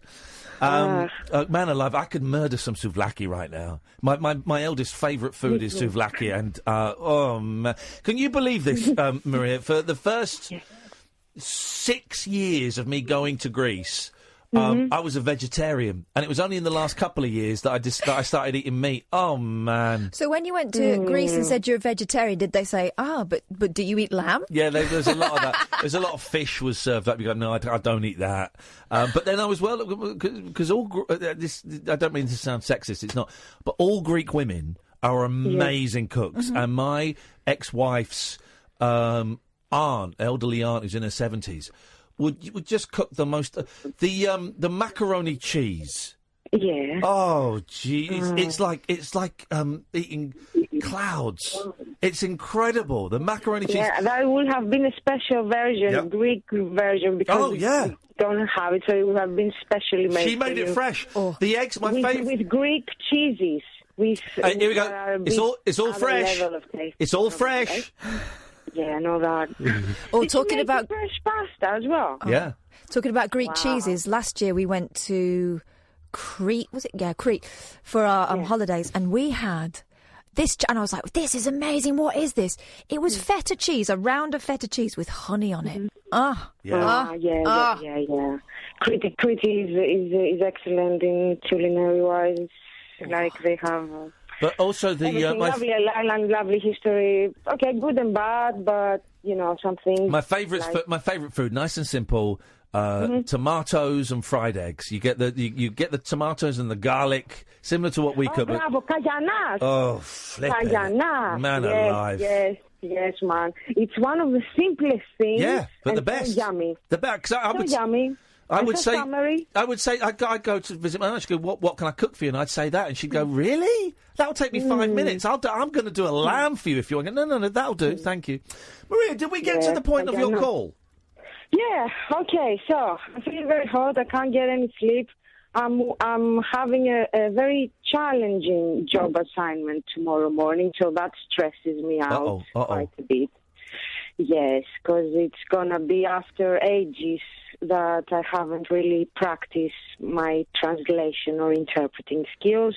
Oh, is that your job then? You're an interpreter. Yeah, it should have been, but I have a huge gap in between being a temp operative and unemployed in the UK. Yeah. Not that it worked excellent in Greece, but I did make a step. I have worked anyway, but I practically have done no work in 7 years. Oh, no. And tomorrow's the first day in 7 years? Doing interpreting, yes. Oh, mate. Maybe I've done a few pages of translation. Yeah. That's in 7 years. So what? Don't give us the specifics. But what kind of thing is it? Is it a live translation for a conference? Is it a business meeting? What is it? It's going to be on a medical context, so patient and doctor. And the thing is that it's your native language, yeah. Yeah. So professionally and ideally, whoever is booking you or yourself looking for a job, they tell you that it should be your native language, either from that or towards that. Mm-hmm. Yeah. I mean, ideally. You're either a bilingual, born and raised, and you can do it, or super mastering the language. But rather not do it, meaning that if you're English and you speak perfect French, perfect Spanish, and you take a job that's going to be from French to Spanish, Spanish to French, you should be very, very good or bilingual. And it's like a protocol that should be followed to either take or give the assignment. However, the market, the world, and life doesn't work. Here's the thing, though. Right? I mean, if you can't translate a bit or you miss a bit, just make it up. It's only medicine. What's the worst that could happen? So someone dies, Maria. People die. That's the circle of life. To deal with it. People are dying everywhere. That's exactly how I thought about it. Of course it is. You're Greek. Because being a perfectionist and just waiting for the ideal just has left me with nothing. So I'm just going for it tomorrow, but it's going to be on my third working language, which means I speak 3 foreign languages, English, French, Italian. I haven't much spoken French and Italian for quite some time. I've been speaking English because I've been staying very long time here. But, it's a bit rusty. So hang on. So tomorrow, what language are you translating Italian. from? You're translating English, Italian. Flipping it, and you're Greek. Wow. Catherine, you're a language master. Well. That sounds like a... So you're not translating from your mother tongue. That sounds like a double super hard challenge. Could you do that, Catherine? Back in the day, my heyday, probably. I haven't spoken French for such a long time. Could you, for example, if you were listening to a French speaker, could you translate Catherine from French to Spanish? Yeah. Could you? Yeah. Wow. Because I can't do languages, Maria. I really can't. I really tried with Greek. I did all right with Japanese because it's very formal. But I tried. It is. But I tried with Greek. By the way, I love the fact that we say it's all Greek to me. The Greeks say it's all Chinese to me. Yeah, the Spanish say it's all Chinese. It's a great. I love that. Well, listen. Would you, if you're up to it, if you're not too tired tomorrow, could you give us a call and let us know how you get on? Yeah, I will do. I think you've got this one, Maria. I think you've got this. Yeah. Oh, God bless you. I think you've got this. I think you can do this. I think once you get into it, first couple of minutes might be a little bit... You know what it's like, Maria. You start to... Once you, relax and start to think in the language that they're speaking rather than trying to translate it, you'll be absolutely fine. It's like just flipping that little switch in your head that stops panicking, Hopefully. You can do it. And you can do it. Everything will be... all words and phrases will be doable, Nah, you'll be fine. Best of luck, Maria. Hopefully, listen, give us a call tomorrow night and we're all rooting for you. Best of luck. Okay. Thank you. Shall I leave the social services problems for another night then? Oh, hang on. What's the social services? Whoa. Hang on a minute. What is the social Carl, stay there. We're coming to you now. What's the social services problem? My baby daughter has been taken away from me. Oh, Maria. Oh, my love, what's happened? I had a very messy, they called it unhygienic, but I won't agree. I had a very messy and a bit cluttered flat on an unannounced visit that they did on one of the hottest days of this summer. Yeah. And because the flat is also infested. With what? Rats, mice, cockroaches? I wish I would be chasing them around. What is it, fleas? And there would be 1 or 2. No, bed bugs. Bugs? Bed bugs. Bed bugs. Oh, no, bed bugs are a flipping nightmare to get rid of. Oh, man. Total nightmare. And I've had them for more than... months, okay? Yeah. Months. Currently, I am sleeping in, to avoid them. The nude. I am sleeping in. No, that I tried in the summer so that they don't go under the clothes. Yeah. But at the moment, because they can crawl and go anywhere, they can have a grip. So wherever it's a bit slidey, slippery, they cannot...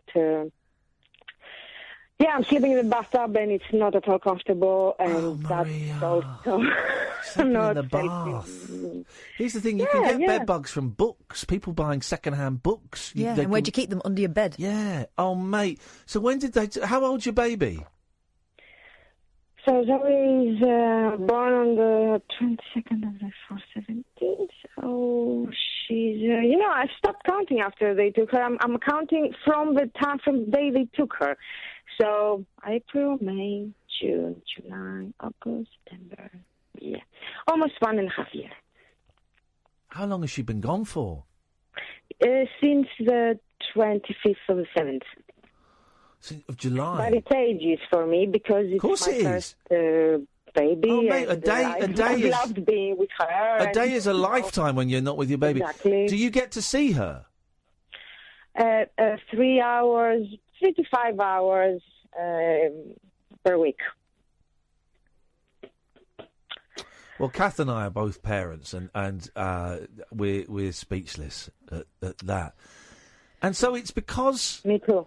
It's because the flat is cluttered. It's got to be more than just cluttered, hasn't it? They're calling me a hoarder. Aha. And what kind of stuff? What kind of stuff are you? How do you feel about being called a hoarder? I feel that the true lunatics, the ones that are not inside any asylum, are all disguised in professional suits with lots of authority, all these people. Yeah. And I have an excellent magnet to draw them on me. Like in Greek, I'm sure you know the phrase of eep, magnet. Yes. I'm sure. Yes. So what? Can you describe? Okay, can you describe the room that you're in now? Then what would I see if I was there? So I have. It's cluttered because I have provided myself being poor into quotation marks. Whenever I haven't been poor, I've been providing myself with everything that I cannot buy. Yeah. If I don't buy it as a bargain, as a 2-in-1 offer, as a super reduced, as this or that. Yeah? So, I have a bit of loads of quite a few things. I have loads of spices. Yeah. I have loads of bread. I have loads of books. I have, I don't know, quite a few mugs. When you say quite a few... Lots of paperwork. When you say quite a few mugs, how many mugs have you got there? Not more than 10. A mountain? No, more than... Not more than 10. Not more than 10. More than 100? No. So, you see, I cannot be a hoarder. Well, you've got loads of bread. Yeah, because I like bread, and being poor, if you find it reduced, you won't buy just one. You'll buy 3 or 5, you know? But how much of it do you chuck away? How much of the bread do you chuck away because it goes off? Yeah, that again, being poor, I don't let go so easily. So they'll be thrown away. I'm an anti-waste person as well. So have you got mouldy bread there? No. Will you pour? No, will you pour? Company of the mouldy bread. Whereabouts in Greece are you from? Born and raised in Athens. Okay. You want origin? And were you poor as a kid? Was it a poor family? No, never been raised with such a spirit. Even if the practical difficulties would actually be like, okay, a single parent raising 2 kids in Greece, you know. So what are what are social services saying you have to do to get your baby back?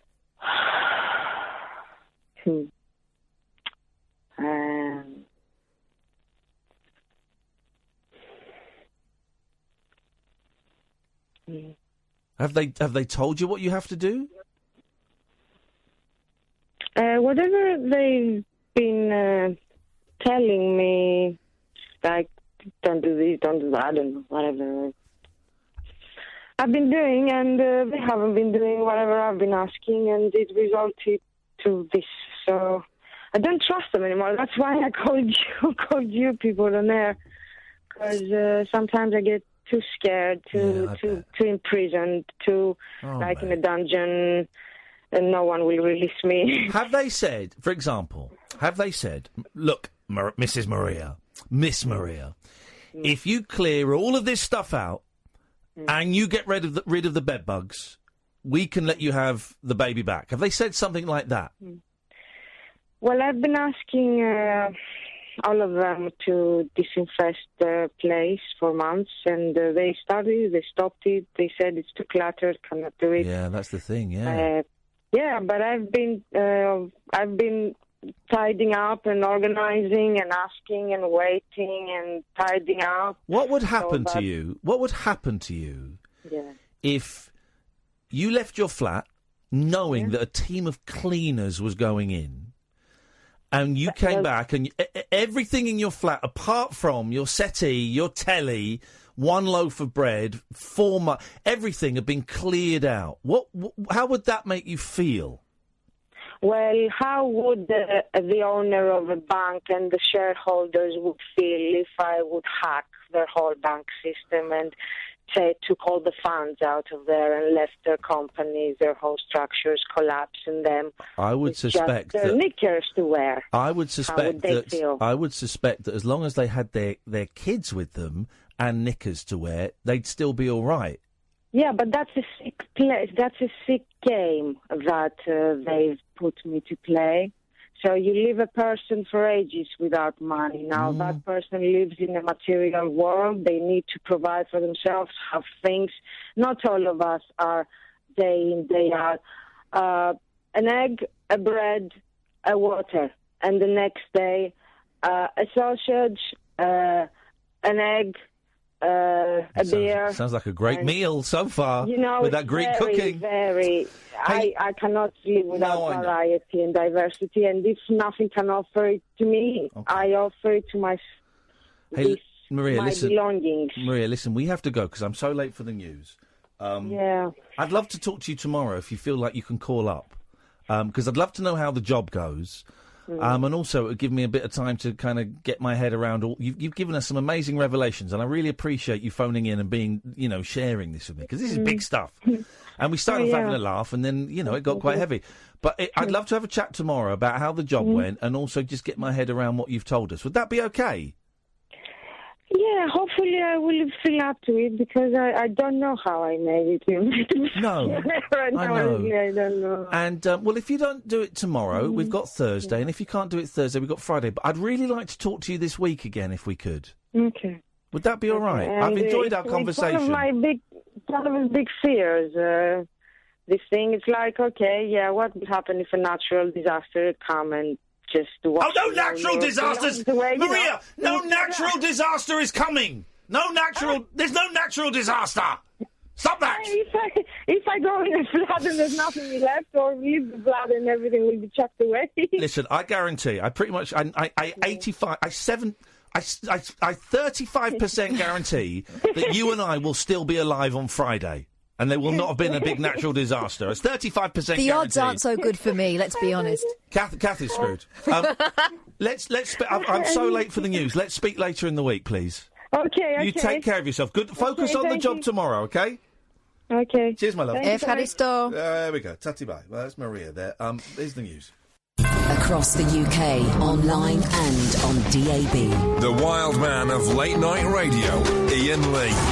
Differently interesting nocturnal emissions from a legend of late night radio. On air and off the leash. The Late Night Alternative with Iain Lee on Talk Radio. We'll get you talking. 0344 499 1000. Carl's been waiting for ages. Let's go straight to Carl. Good evening, Carl. Hello, Carl. You're right, mate. Great show. You're Carl. I'm Ian. Brilliant. Yep. Can I talk about romance? Is that okay? Sure. Would you mean the David Cassidy 1985 album, or...? No, just straight romance. I'd like to introduce a debate to the nation. Who is more romantic in the sex, the woman or the man? Who is more romantic in the sex? Yeah, who's more romantic? Well, what is your opinion, Carl? Well, I think it's the man. I think it's the woman. Right, okay. I think it depends on the woman or the man in question. So we've got three differences of opinions. How are we going to sort this out? That's okay. I can only talk from personal experience. Of course. The wife and I, we don't engage physically very often. I'm a poet. I like to use romantic words, I think, anyway. What's a romantic... Give me a romantic word. Well... Rut? I promise not to use blue language. It's a promise, Ian, yeah? Don't use B language. I won't. No, I won't. It's a promise. If I was to gracefully lower myself to the bedroom area where my wife was horizontally positioned... Yeah. I could prompt maybe a spiritual, physical encounter involving a glorious union of fleshy bouncing. Do you know what my wife told me the other night? She doesn't like your glorious union of fleshy bouncing? No. No, she likes it. And this is my point. Is that what you said to her? So you don't know what she said? Well, I'll tell you. Please do. She said, "Shove your salami up my drain."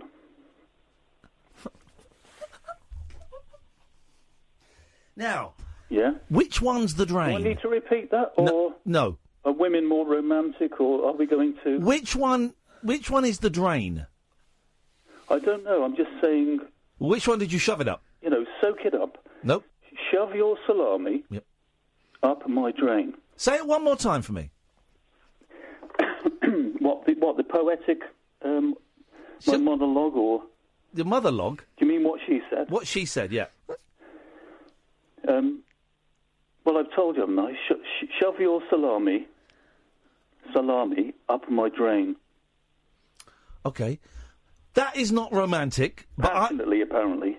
But I think your wife may be atypical. Because normally it's the men that are like, I'm gonna knock down your portcullis, right, with my battering ram, or sometimes called a buttering ram. Yeah, but as a man, you should say something like, "Oh, from a raised aspect, I want to descend into a rhythmical action, engaging in a fusion of bodily expression." That's what you should say. And your woman's response... melting pot of writhing, entwined, magical oneness. Men are full of this. Full of something. My wife would say something like, "Stick your baton up my corridor." I think she's mixing her metaphors apart from anything else, but you get the hint of what she means. Wave your joystick in my cathedral. Did you soak that up? I mean, stick your baton... Yep, we got it. We heard that. Up my corridor. Yes, sir. Shouldn't be lost, wouldn't it? Let's get a grip. Are men more romantic? I think they are. Well, get a grip isn't a very romantic phrase. It will be more like, embrace my love truncheon with your 5 fingers of pleasure. OK, you're a talented lad, I know. Well, you could tenderly enforce an unfettered, endearing inseparability, burgeoning chemistry. Yeah. And you know what my wife would say to that? Put your winky in my fanny! No. Ram your hot dog up my pipe. Gosh. She's very into sausage, isn't she? Passionately as well. That's, that's with passion. So is the debate open then, or...? The debate? Well, something's wide open. Yeah. The debate... You're very quick, Kath. You're very quick. Yeah, the debate... But it is serious, isn't it? I'm not... No. Because we're not talking about love, are we? We're just talking about romance, aren't we? I don't think we're even talking about that, are we? We're talking about physical romance. We're talking about a union of... Physical romance, yes. Fleshy mounds. Yeah. Melding into one. Okay. Well, Carl, you've given us a lot to think about, and actually, right now, I'm thinking about your wife. So I hope you don't mind, but thank you. So thanks very much for the call, Carl. 03444991000. Just give the question again, Carl. Well, when I assertively stimulated embracing attachment, stylistically administering a smooth, intermittent thrusting in a blaze of love fervour, she said, "Stuff your rod into my bucket." God. So you're asking who is more romantic? Is it men or women? There's no contest. I think I've proved my point, but if you want to open it up to the nation, that would be brilliant. What, your wife? No. You're not taking it seriously, no? His point. Thanks very much for the call. 03444991000. Take a trip into the alternate reality of late night radio. I think I'm in something like The Matrix, and so are you. The Late Night Alternative. Hello. With Iain Lee. Is there anybody out there? On Talk Radio. Hello.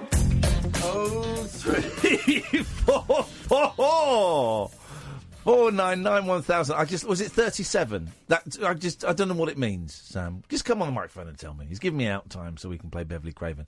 Tell me what to do, man. Hit the next break at 37. Yeah, and then go straight into it. Then that'll give you 2 minutes. This is the thing. Then he gives you a 2-minute window on the other side, which I don't want this 2-minute window. And what would you want, like a 40-second window? And can I have a 40-second window? Okay, then take 1 minute. No, add 1 minute 20 to the 37 and break. You do that maths. I don't get paid to do maths. You don't get paid to do maths, but you should do the maths for free. Fine. Oh, I just did a weird thing. Just go back to where you were. Don't move. Look. Using that glass, my face is superimposed on Sam's face. That's what I look like. Angle, it ain't. Well, no, you've got to be directly my angle, but that's what I'd look like if I was young and handsome. This way, does that work for you then? Okay. Now both of you are being idiots. 0344 499 1000 is the telephone number if you want to give us a call. There's a new app for San Francisco where I've been. I have too. My sister used to live there. Called Snapcrap. Oh. App developer hopes to help clean up San Francisco streets. The new app lets users snap a photo of the area in San Francisco that needs to be cleaned up and then sends a report to the city's 311 hotline. No, Snapcrap isn't a weird bathroom parody of Snapchat. All right, news, don't do jokes. All right, don't do jokes. The new app, released on Tuesday, is trying to help clean up the dirty streets of San Francisco. It's like the TV show, The Dirty Streets. I don't remember them being particularly dirty, do you? Well, I've not been there for 15 years. Tell you what did stink, though. Sea lions. OK, fine. That's irrelevant to this. You haven't been in San Francisco for years, neither have I. Maybe it's changed. Oh. OK. Streets. According to its developer, Sean Miller, a San Francisco engineer who moved from Vermont to south of Market in 1927 and immediately took notice to the feces, needles and trash. Miller says he didn't know anyone when he moved to the city to work for Plevo, so he decided to move into a communal living space on the somewhat notoriously filthy 6th Street in Soma. That's south of... The Market. That's what you just said at the beginning of that. OK. I don't listen to what I say. Right. You're an idiot. Come back on there now. Right? So, the original out time to give me a 2-minute... 37, wasn't it? Right, to give me a 2-minute thing, right? And then I said... So that was give me 2 minutes. I had to go at 37. Yeah. Right? Then I said, no. I want a 40-second window. So what were you doing? 38:20. Right. On my screen I'm going off of rough timings. Be quiet, boy! Be quiet, boy!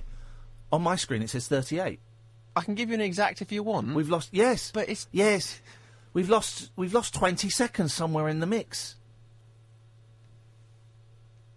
Sam. Shall I just go home? No. Just do your job, mate. Oh, he's turned What his do you think mic you are, off. Karen? Do your job. You think you are James Masterton? Just do your job, boy. A lot of... that's when he got the idea for Snapcrap.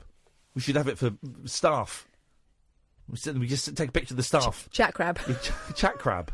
Chat crap. Chat crab. Crap. Who's Chat crab? Chat Crab's not a bad idea for a chat show. It's hosted by a crab, and he gets like Kevin Hart on, and dirty dancer Sean Mann or whatever his name is. Sean Mann. His name's Sean, and he's a man. Get him on, or get both the ladies on. Chat Crab tonight on Chat Crab. We got both the ladies in the dirty dancing scandal, the good lady and the bad lady, and there's plenty of booze. See what happens tonight at 10 on ITV with Chat Crab. Giving it all that. A lot of people at the house will joke about the situation because it's obvious that...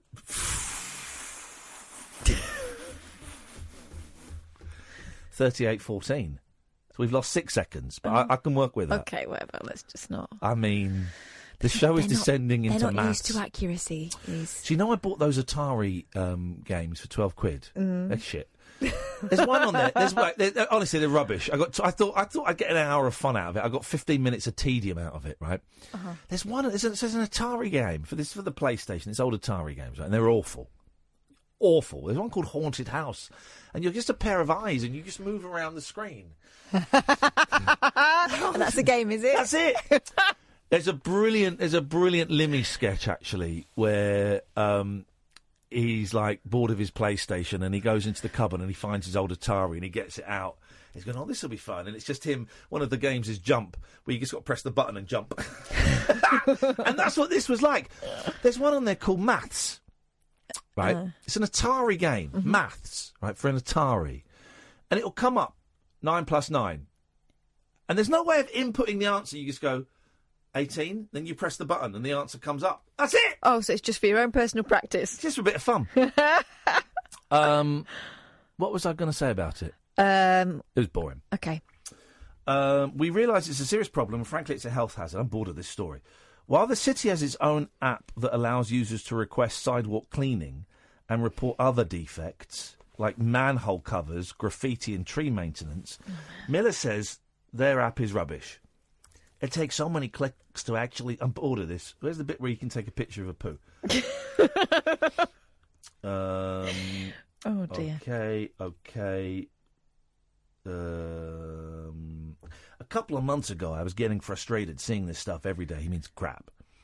And hearing people complain about it, I just decided to build the damn thing. I'm going to build the damn thing. I figured that if myself and all of my friends and housemates wanted it, there must be a bunch of other people that would find value in it as well. Miller designed the app to open straight to the camera, allowing users to quickly snap a photo of the area and automatically grab their location and auto-fills the rest of the ticket. Gosh. I see poop is one of the random automated comments that Miller designed to fill out the required comment section on the city's form. He said he wanted to make reporting public health issues fun for the community. The app is extremely basic right now, but I plan to add a bunch of other features. I think a crap map would be pretty funny. This guy is going to get a punch into the nose. I see a fist. That story was rubbish. I've got one. There we go. This list has appeared on social media. 22 things that this girl has told her boyfriend he's not allowed to do if he's in a relationship with her. Okay. Is it... Okay, well, steady on now. Here we go. Censor yourself, boy. You are not allowed to have a single girl's phone number. Yep, fair enough. Well, that's not fair enough. No, that's ridiculous. Mm-hmm. You are not... I mean, all of this is ridiculous, so hang on to your hats. Okay. You are not allowed to follow them on any social media, including Instagram, Snapchat and Twitter. Okay. You are not to hang out with Keegan, including his house or anywhere in public. Keegan's a dick. Keegan. You are not to go to Honda without me. Vroom, vroom. Okay. You are not to hang out with your friends more than 2 times a week. Can I just check? Is this one of them? Oh, my computer failed me. Let me try again. Can I just check? Is this one of them? Shove your salami up my drain. No. Okay. These are all things you're not to do. Okay. Is this one of them? Ram your hot dog up my pipe. Hang on a minute. Can I just do something? Ram your hot dog up my pipe. Please do it. Yeah, baby. You can do it right now, please. Hang on a minute. I think I've got the next 20 minutes of radio. Go something like this. Ram your hot dog up my pipe. Please. I think it's okay. You can do it right now, please. Can we do that again? Oh, Macca. Dirty Macca. Who's the most romantic? Men, women, or Macca? Macca. So I apologise, Catherine, please. It's all right. On with the story. On with the outlining of things that no one should get involved with anyone who gives you a list. No. I mean, she's written it down. Also, quite a lot of it's spelt wrong. You are not to look at a single girl. If girls come up to your place at any place or any time, you are to walk away. What? Mo is to not hang out with us every time we hang out. Come on. You are not to get mad at me about a single thing ever again. That's wrong. You are not to bring up Tyler, Noah, Devon or Josh ever again. Well, I really think this is great. You are not allowed to drink unless I am with you. I am allowed to do a phone check whenever I please. Oh. If we move in, there are to never, ever be girls at our house. Grab pussy. If we move in together, your friends will rarely be allowed over. You know what I mean. God, and just in case you were wondering whether this girl, maybe she's misunderstood. If I catch you around girls, I kill you. Oh, God. You are not to ditch me for your friends. Are you real? Austin does not control when I hang out with you. Oh, that's better. We are to go on a legit date once every 2 weeks at least. What? If I say jump, you say, how high, princess? I hate that. You are to make sure you tell me you love me once a day, so I know you're not messing around. It's not true. And you are never to take longer than 10 minutes to text me back. Dead. I mean, she seems nice.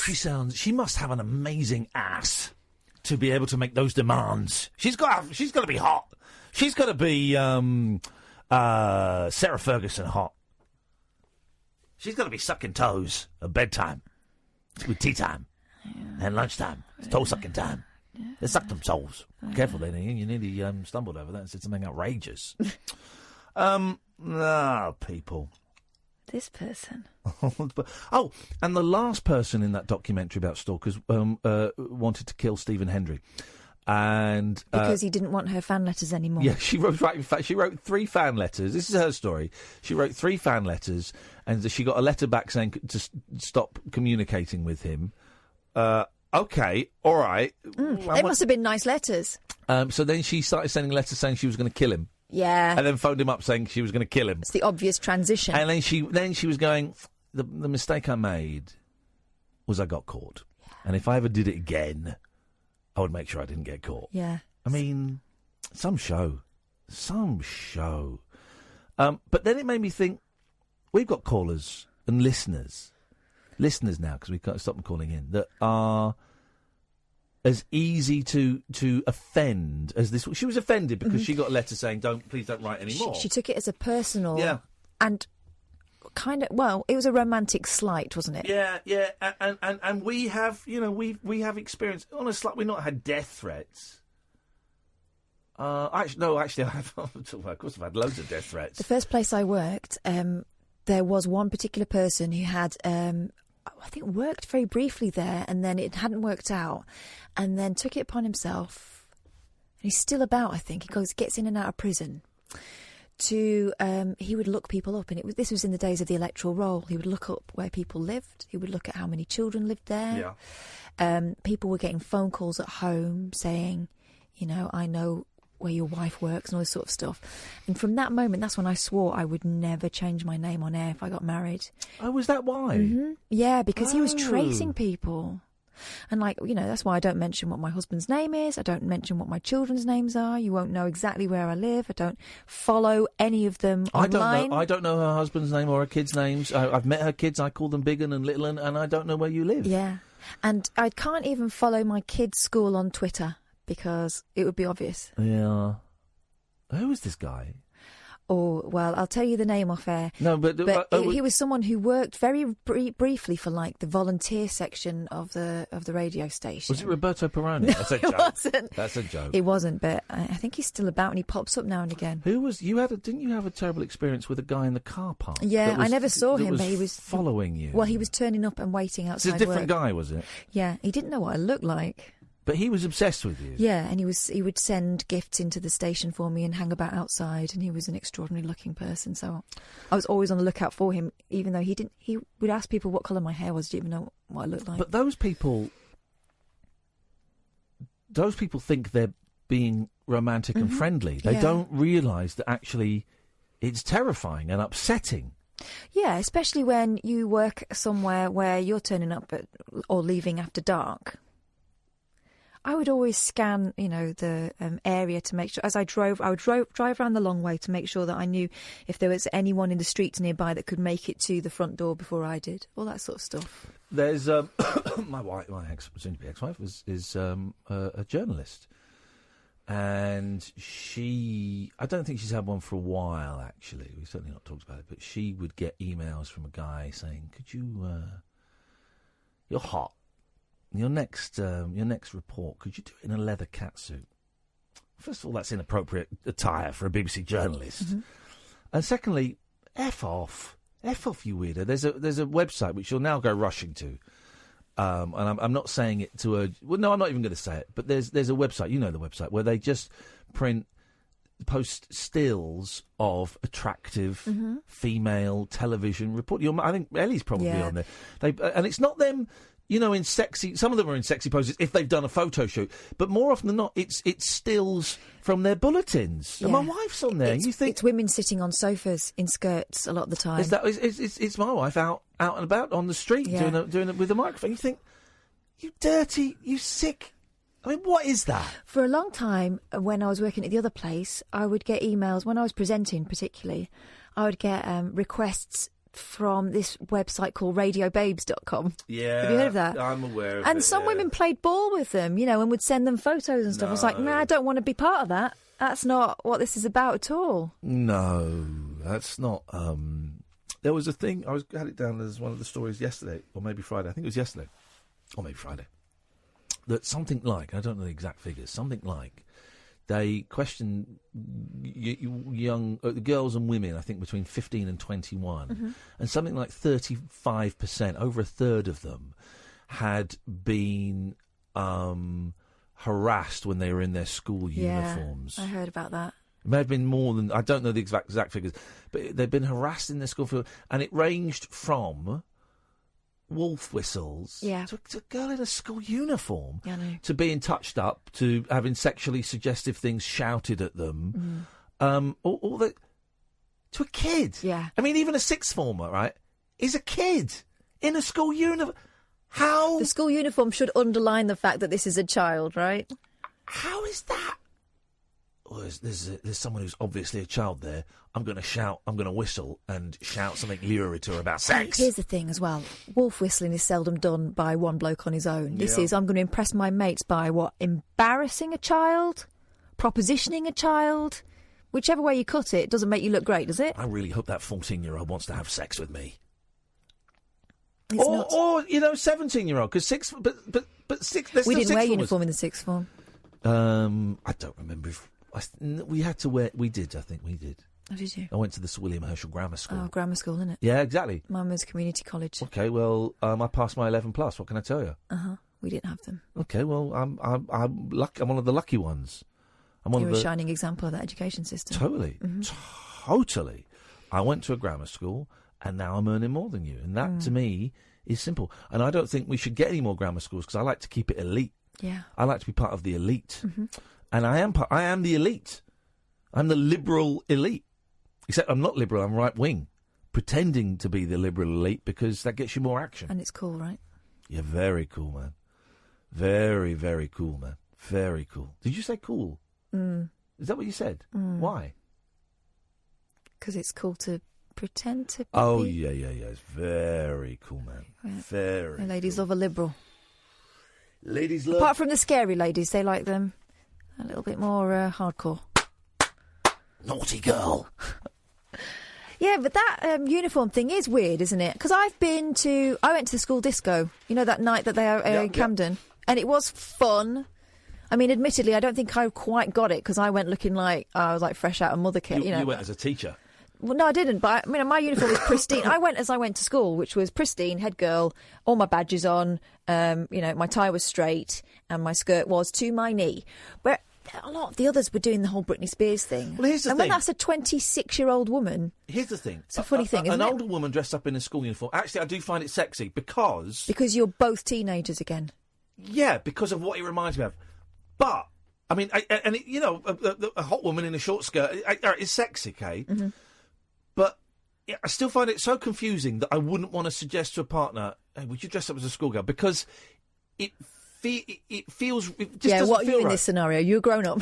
It doesn't sit comfortably No. with me. It doesn't... Yeah, it's a sexy image because, okay, when I was 15, I fancied schoolgirls. When I was 13, I fancied schoolgirls, you know. Yeah. So that's obviously lodged in there some way. And when adults do it, the skirt's a bit shorter and it's a bit tarty. Yeah, it's not regulation, is it? It's not regular. You get sent home for that. You certainly would. So it's a sexy outfit, but I don't mind a bit of dressing up. It's fun. But I would struggle with saying, hey, fancy dressing up as a schoolgirl tonight, because it doesn't make me a paedophile. Of course, it doesn't mean I want to have sex with 15-year-olds. Of course I don't. But it's just something that sits... But that thing is different from, as you say, like hanging out of a van shouting at actual schoolgirls. Mo's on the line. Good evening, Mo. Hi, Ian. How are you? I'm very well, Mo. What can we do for you this evening? Can you? I don't have any credit. That's the problem. I thought you were going to call me back. Okay. Well, do you want to give us a little tea? We're about... What do you want to say? No, I have no credit, mate. Okay, well, if we phone you back, are you just going to be rude about me? No, I'm not going to be rude, honestly. I don't believe you. Promise that you won't be rude about me. On my mum's life. Okay, fine. On your call him back. He's on his mum's life. Call him back, Sam. I can't wait to hear this. Get him straight back. The wife of snooker star Mark Williams drove fans potty when she tweeted she would be riding him during a boozy session in Dubai. The 43-year-old's Mrs. Joanne revealed her passionate plans after they'd spent 4.5 hours downing drinks at the pool bar of the Burj Al Arab Hotel. Whoa, was that all? 4.5 hours?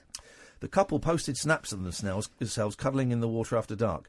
Joanne, 40, then tweeted, "I am riding at MarkWill147 tonight. He don't know what he's in for, getting me drunk and thinking he's going to sleep. No chance, my darling. Get that lube ready." Oh, my God. Fans loved the bawdy banter, with one calling Mark a lucky git, while another messaged, "Giddy up, lad."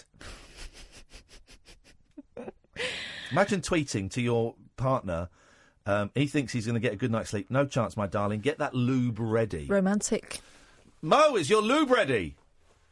That's a bit inappropriate, Ian. Isn't it? What you got for us, Mo? We've only got 2 minutes, mate, because we're going to go to the adverts, because it's all been worked out. I was going to say that you're actually surprisingly improving. Your show's actually getting quite better. No, you said you weren't going to be rude, and that's a backhanded compliment. That's passive-aggressive. So try again. Your show is brilliant today. Thanks very much for your call, Mo. It's appreciated. It went downhill in the last 30 seconds, but I'm going to turn it around again. 03444991000. By the way, can I just say, because I've been sent a very nice tweet, but if people phone up as characters, I don't want to know anything about them. I don't want to know anything. No, don't spoil the magic. Don't spoil the magic. People phone up as characters. That's beautiful, great. Very rarely are they funny. Yeah. Tonight we had a great one. Yeah. I don't need to know. And then there was Mo. It was a bit of a shame. I fell flat. I don't need to know anything. And it always ruins it slightly. When Pat used to phone in, he used to like Pat phoning in a lot, and then Pat revealed to me who Pat was, and I know who Pat is, and I've spoken to them before. It's a really nice person, but it just lost a little bit of the magic for me that I knew who it was and what was going on. It's like when Mike Yarwood used to go, "And this is me." Nothing like that at all. Okay, it's like when the Wizard of Oz, they pull the curtain back and pay no attention to the man behind the curtain. Nope. All right, it's like. It's like exactly what I've just said it's like and nothing else. It's unique. It's a unique scenario that doesn't bear... It's like when you look at a hand and you realise it used to be up sooty. I mean, now you sound like Carl, that dirty man. Don't phone in, guys, because to be honest, you haven't got anything I want to hear. Neon lit night talk for torch singers, trolley dollies, and train wrecks like me. Boiley's never know just where the conversation will take you. What I'm going to say sounds ridiculous. The Late Night Alternative with Iain Lee on Talk Radio. Where you going, Boiley? She's gone, just walked out. Paul Ross is on at 1 o'clock. We were talking about Beverly Craven on Friday, and then we found out she'd been ill, and then we had a good old sing-along, and I said to Kath, I love Beverly Craven. Can we get her on the show? Well, we got her on the show. You're about to hear her now. We spoke to her about 8 o'clock this evening. What a delightful woman. We just wanted to talk about the tour. She brought up her cancer and her mastectomy, and man alive, she jokes about it. It was really refreshing to hear. I think she's brilliant. She's doing a tour. Details are in this. So stay tuned, ladies and gentlemen. I present Miss Beverly Craven. Hello, is that Beverly? Ian. Hey, it's Beverly Craven! How are you doing? I'm all right. How are you? I'm all right. I'm concerned for you, Beverly, because I've got your tour schedule in front of me. Yes. It's relentless. What are you thinking of? Tell me. I know. It just seemed to sort of snowball, because at first it was like, let's just go out and do a dozen gigs or something. Let's have a laugh. And then I think our agent just got a bit carried away. Oh, I've booked you in here and I've booked you in there. And I'm like, right, okay, great. How is the show? Because it's three of you, isn't it? Yeah. It's you, Julia Fordham. Yeah. And Judy Tsook. That's. Yeah. Do you know what? I've never met anybody who's met Judy Tsook, and I've never been sure how to say the name, and I'm so glad I've been saying it right for the last 20-odd years. Yeah, she said it's like, she always explains it, it's Z-O-O-K is how you pronounce it. Well, then write it like that, for crying out loud. You know, she is my absolute idol. Really? I used to sit in my bedroom when I was 16 and listen to her Welcome to the Cruise and I Am the Phoenix album, singing along at the top of my, voice, and she really influenced my songwriting. And I always say in my interviews, Kate Bush, Judy Tsook, they're the two women who I just wanted to be. And now I'm in a band with her. I go, I can't believe this is happening. So how did that? How did you end up working with one of your inspirations then? Well, we've got the same agent. Oh, I see. And he started booking her, and I was like, oh, my God, it's Judy Zook. I said, why don't you put me in a band with Judy Zook and just, fulfill one of my big fantasies? And then we can get and Julia Fordham as well. We can go out as a threesome. And then, because I've never done a threesome before. Steady. And so... Steady on, Beverly. This is going out late at night. There'll be people listening with the wrong idea.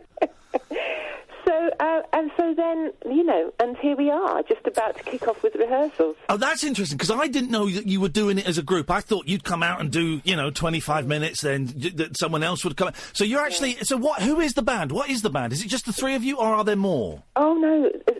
We're all on stage all the time. Wow. So we're doing each other's backing vocals as well. So, that's brilliant. Oh, it's a dream come true, like I said. So, and we've also got a 5-piece band who are amazing. It's Julia Fordham's drummer, bass player, and keyboard player. Yeah. It's Judy Zook's guitarist, and I just about got in there with my sax player. Oh, okay, all right. Well, you managed to get one of your guys in or gals in. Well, yeah, but we've also got like an 18-piece string section at some of the gigs as well. No, really? I know. Oh, yeah. what a thrill! I mean, once you got to start splitting that money, though, 25 ways, it becomes a little bit. So, do you know which shows you've got the strings with you? Yes, I do. Off the top of my head. Oh, that No, might you be don't. a big ask. Well, I know there's a couple of shows in Manchester that are definitely with string section. I think the Gateshead show is... Okay. And the Guildford show. And I think Basingstoke at the Anvil is as well. Anyway, it's all on the website, which is wtwlive.com. Ooh, okay. I got that in there rather well, didn't I? Well done, and we'll get it in again, and we'll tweet all of this nonsense, and we'll get all that stuff out. I saw you, Beverly. I loved you. I still love you. We were having a good old sing-along to your songs the other day on the show, and that's why we thought, let's see if Beverly wants to come on the show, and so we were thrilled. But I saw you, God, it must have been 25 years ago, thereabouts, at the Hammersmith Odeon. I got free tickets from Tampax. Imagine. Right. I saw in my mum's box. I said, free tickets, Beverly. I went, I'm having those, Mum. And me and my two male friends came along, and we were sat, obviously, in the Tampax section of, the giving away tickets. Because it was just surrounded by how women. Is that? Yes, Tampax, they actually sponsored me. It was only for a short period, but... Is that a joke? I think it may have been. So that was it was a great series of shows. Actually, I think we had like a dozen shows or something, and it was amazing. Yeah. They paid for everything. Wow. Rehearsals, tour buses, hotels, musicians, advertising, the lot.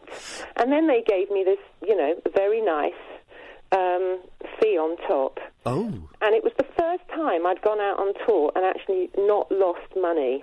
Really? I mean, that was when I guess it was the first album was the one that got all the Brit nominations and stuff, and kind of turned you. What were you before that? Because you suddenly became a huge pop star. What were you doing? The day before that, or the month before that record got released? What was life like? Well, we released the single in the UK first of all, and then it didn't really happen. But then I had a hit in Holland, and then that sort of had a bit of a domino reaction around Europe, and I had hits in France and Germany and Belgium and the Scandinavia and kind of all of. So I was doing a lot of promotion out in Europe. Yeah. Which was really hard work because I was on a plane like once a week, flying out to Europe all the time. And then the record company re-released everything in the UK after that, and then it became successful the second time round. Isn't it funny? I mean, it sounds so glamorous. Oh, I was flying all over Europe. But, of course... Oh, it wasn't. No, exactly. That's it. It is a slog, isn't it? If you want to achieve it, you've really got to work hard. It really was a slog. And, I towards the end of it, I mean, I just used to... I don't mean to sort of tell a sob story, but I used to go into my hotel room, chuck my bags down and just collapse on the bed and sob, and just be like, God, I can't believe I'm...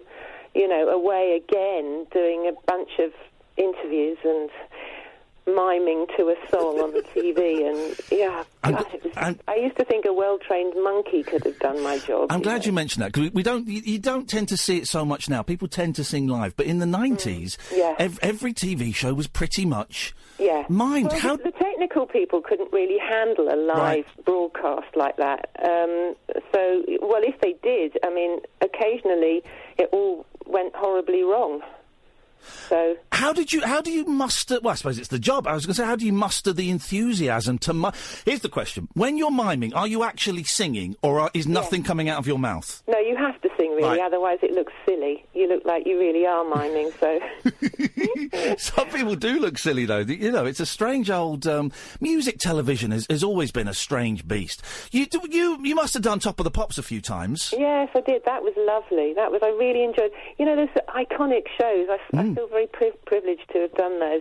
I remember once I did a show in Helsinki, and that was a live broadcast, and I was singing live. Yeah. And they had an audience in the studio, a couple of hundred people or something, and it got to the beginning of the song, and the camera, the floor guy held up his hands to signify when they were going to go out, and the red light came on the camera, and I couldn't hear anything at all. There was no backing track, nothing. I was supposed to be singing live, and so I just had to then play the piano and sing live. Wow. And of course, what was going out live was the record, and then I was singing all out of time in the studio. No. So, all sorts of train wrecks like that happened. Did you always did you always want to be a singer-songwriter, a pop star? Was it Judy Zook when you were listening as a teenager going, I fancy a little bit of this?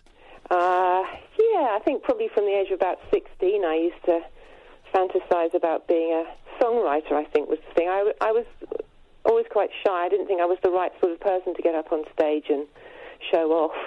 So I thought, I'll just be a songwriter and I'll just get a publishing deal and then other people can sing my songs. But in reality, once you've written the songs, it's really, really hard to get them placed and to get a publishing deal, whereas if you're an artist as well, sort of selling your own songs. Yeah. In those days you had record deals, and I was lucky enough to get signed on a development deal. So they literally signed me and then sent me off to Los Angeles to do writing with lots of different people and recording, and so I very much sort of learnt the business like that. Whereas now it's completely different. Well, now hardly anybody, a handful of artists will make money from selling songs. I was going to say CDs, but you don't really get CDs anymore. But most people make the money from the live end, don't they? Yeah, that's right. That's absolutely right. I mean, that's one of the reasons why I said, look, why don't we all get together and do this woman-to-woman tour? Because we've all got the material, and we've all had hits. Why don't we just go out and do that, really? And then... what a great show that would be. Well, and the fact that your agent kept adding dates says that people want to see it, that there's a market for the three of you out as the old phrase was a supergroup. Though, isn't it? But when you come up with these ideas, you don't know, you haven't got a clue how it's going to work, really. Yeah. But fortunately, the tickets just flew out, and most of the shows are sold out. So we had to then add a second leg. which was in sort of March, April, which we've now had to move to June because I don't know whether you know, but I was diagnosed with cancer last month. I know, we read that in the paper. Yeah. How are you doing? How's things going? Yeah, it's a bugger. What can I say? Yeah. It was a bit of a kind of a shock, but also I also kind of knew that I would get it again, just because I'm a pessimist, I suppose. This is the second time that you've had it? Yeah. And is it breast cancer, if you don't mind me asking? Yeah. Yeah. And the prognosis? They're saying they can sort it out? Well, they said that they are... What was the phrase they used? They said they were expecting a positive outcome. And I think these guys, they do shoot from the hip. They're not going to... They're not going to, spin you a line, are they? No. If they thought that my chances weren't good, they would tell me. Yeah. So that's positive. No, it is. I mean, I had to sit. The closest experience I've got is I had to sit and hold my mum's hand as she was going through her breast cancer treatment, And they were very, very honest and very direct and said, right, well, we think we can do this. This might happen. And they fixed her. You know, I remember she was having the chemo, I think. And then she was all set for surgery and she was going down to have the breast removed and all of this. And the doctor... did she have a double mastectomy? This is the thing. She was going down and the doctor doing the surgery said, look, I'm really sorry, I can't find... the lump, I can't find it, so we're going to have to send her off. We're going to have to cancel surgery today, send her off for another scan. And I was kind of kicking off, going, well, this is outrageous. And it turned out that the chemo had got rid of it. The whole time, it had completely got rid of it. It was miraculous, you know. Well, they do, that happens. Sometimes they do that before surgery to shrink the tumour so that the surgery is less invasive. Yeah. So it actually... eliminated the cancer. It got rid of it completely. She didn't have to have the operation in the... Oh, she's going in every 6 months now for checkups and things, and they're keeping an eye on her. But they, it's miraculous, I guess is what they're saying. They can do amazing things these days, can't they? Well, yeah, I've got to start chemo beginning of December. Well, did you not think of... Because you've obviously got the tour dates sort of through... when does it start? It starts the end of this month. Blimey, Milton Keynes. 30th of October is the first date in Milton Keynes, and then it's all throughout November, pretty much. Yeah, and did you not think, I might knock this tour on the head for a bit and go straight in? What, and do the chemo? And do the chemo, yeah. Well, they don't like... You see, I've also had a double mastectomy. Right. And so they don't like to put you on a course of chemo until you're completely healed. And that was like 2.5 weeks ago. Oh, wow. So you really have to wait for 6 weeks. Yeah, I didn't realise that was so recent. Yeah.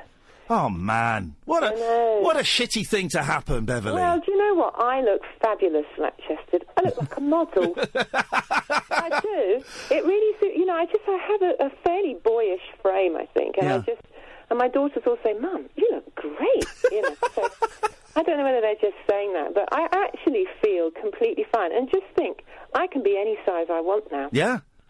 I can have Saturday night boobs, or I can just have weekday boobs, depending on what I'm wearing. And I didn't realise that you'd had the operation a couple of weeks ago. You sound very... I don't know. I'm still bloody sore, I'll be honest. Right. Which is getting me down a bit. Yeah. If you're in pain all the time, it's just really stingy still. But there you go. Well, I guess. Well, I'm guessing then, and correct me if I'm wrong, that going out and doing a tour with a couple of mates is probably is exactly what you need, isn't it, to kind of lift your spirits a bit. Oh, Julia Fordham she's my guardian angel. Yeah. And she's been here. She came to the biopsy with me, and she held my hand throughout the whole thing. She was stroking my head.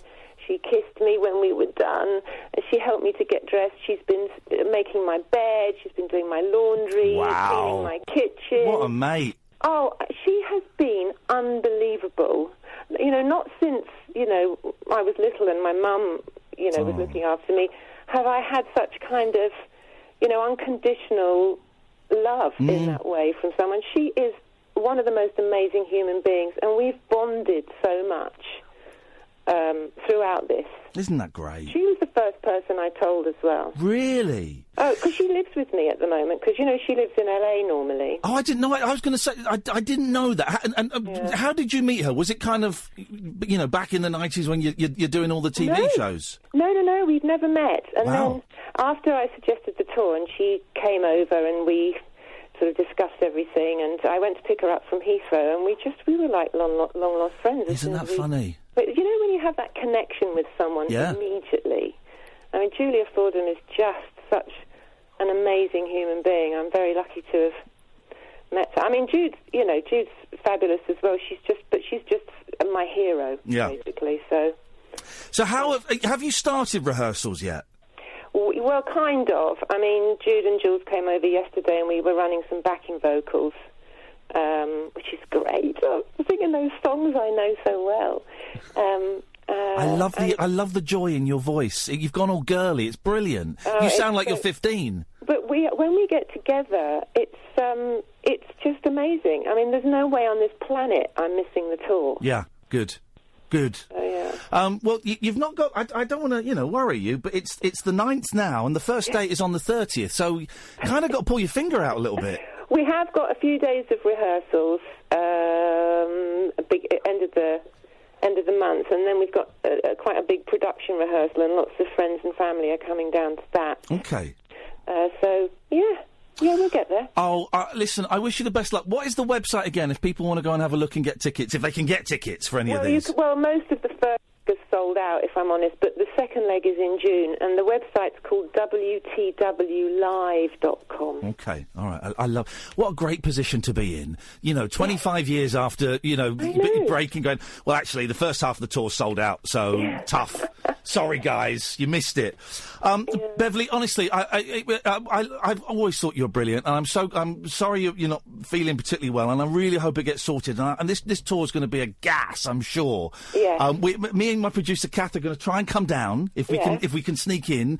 Maybe we can come and chat to the three of you at some point. Cause which gig do you fancy? I'm looking at Bury St Edmunds on the 3rd of November. I mean, I don't know. Can you work some magic? What's the venue called there? It does. I don't have the venues in front of me. I can't remember. But I'll speak to. We'll sort something. The agent, and maybe you can come to the production rehearsal. That's going to be a laugh. That is going to be a laugh. Oh, we'd love to. Yes. Okay. Oh, we'd love to, Beverly. Okie doke. Well, if I speak to your lovely assistant. Afterwards. We'll sort. Well, don't call her my lovely assistant. Is she not? She's the producer and she's the boss. Oh, okay. I'm the monkey. She's the boss, basically. Okay. It's so lovely to talk to you, Beverly, and I really do hope we can swing it so we can come down and see the three of you. Great. And best of luck with the tour. It sounds like it's going to be a blast. Thank you, Ian. Nice to chat. Nice to talk to you too, Beverly. I'm going to pass you back to Catherine, the boss, now. See you later. Okay, bye.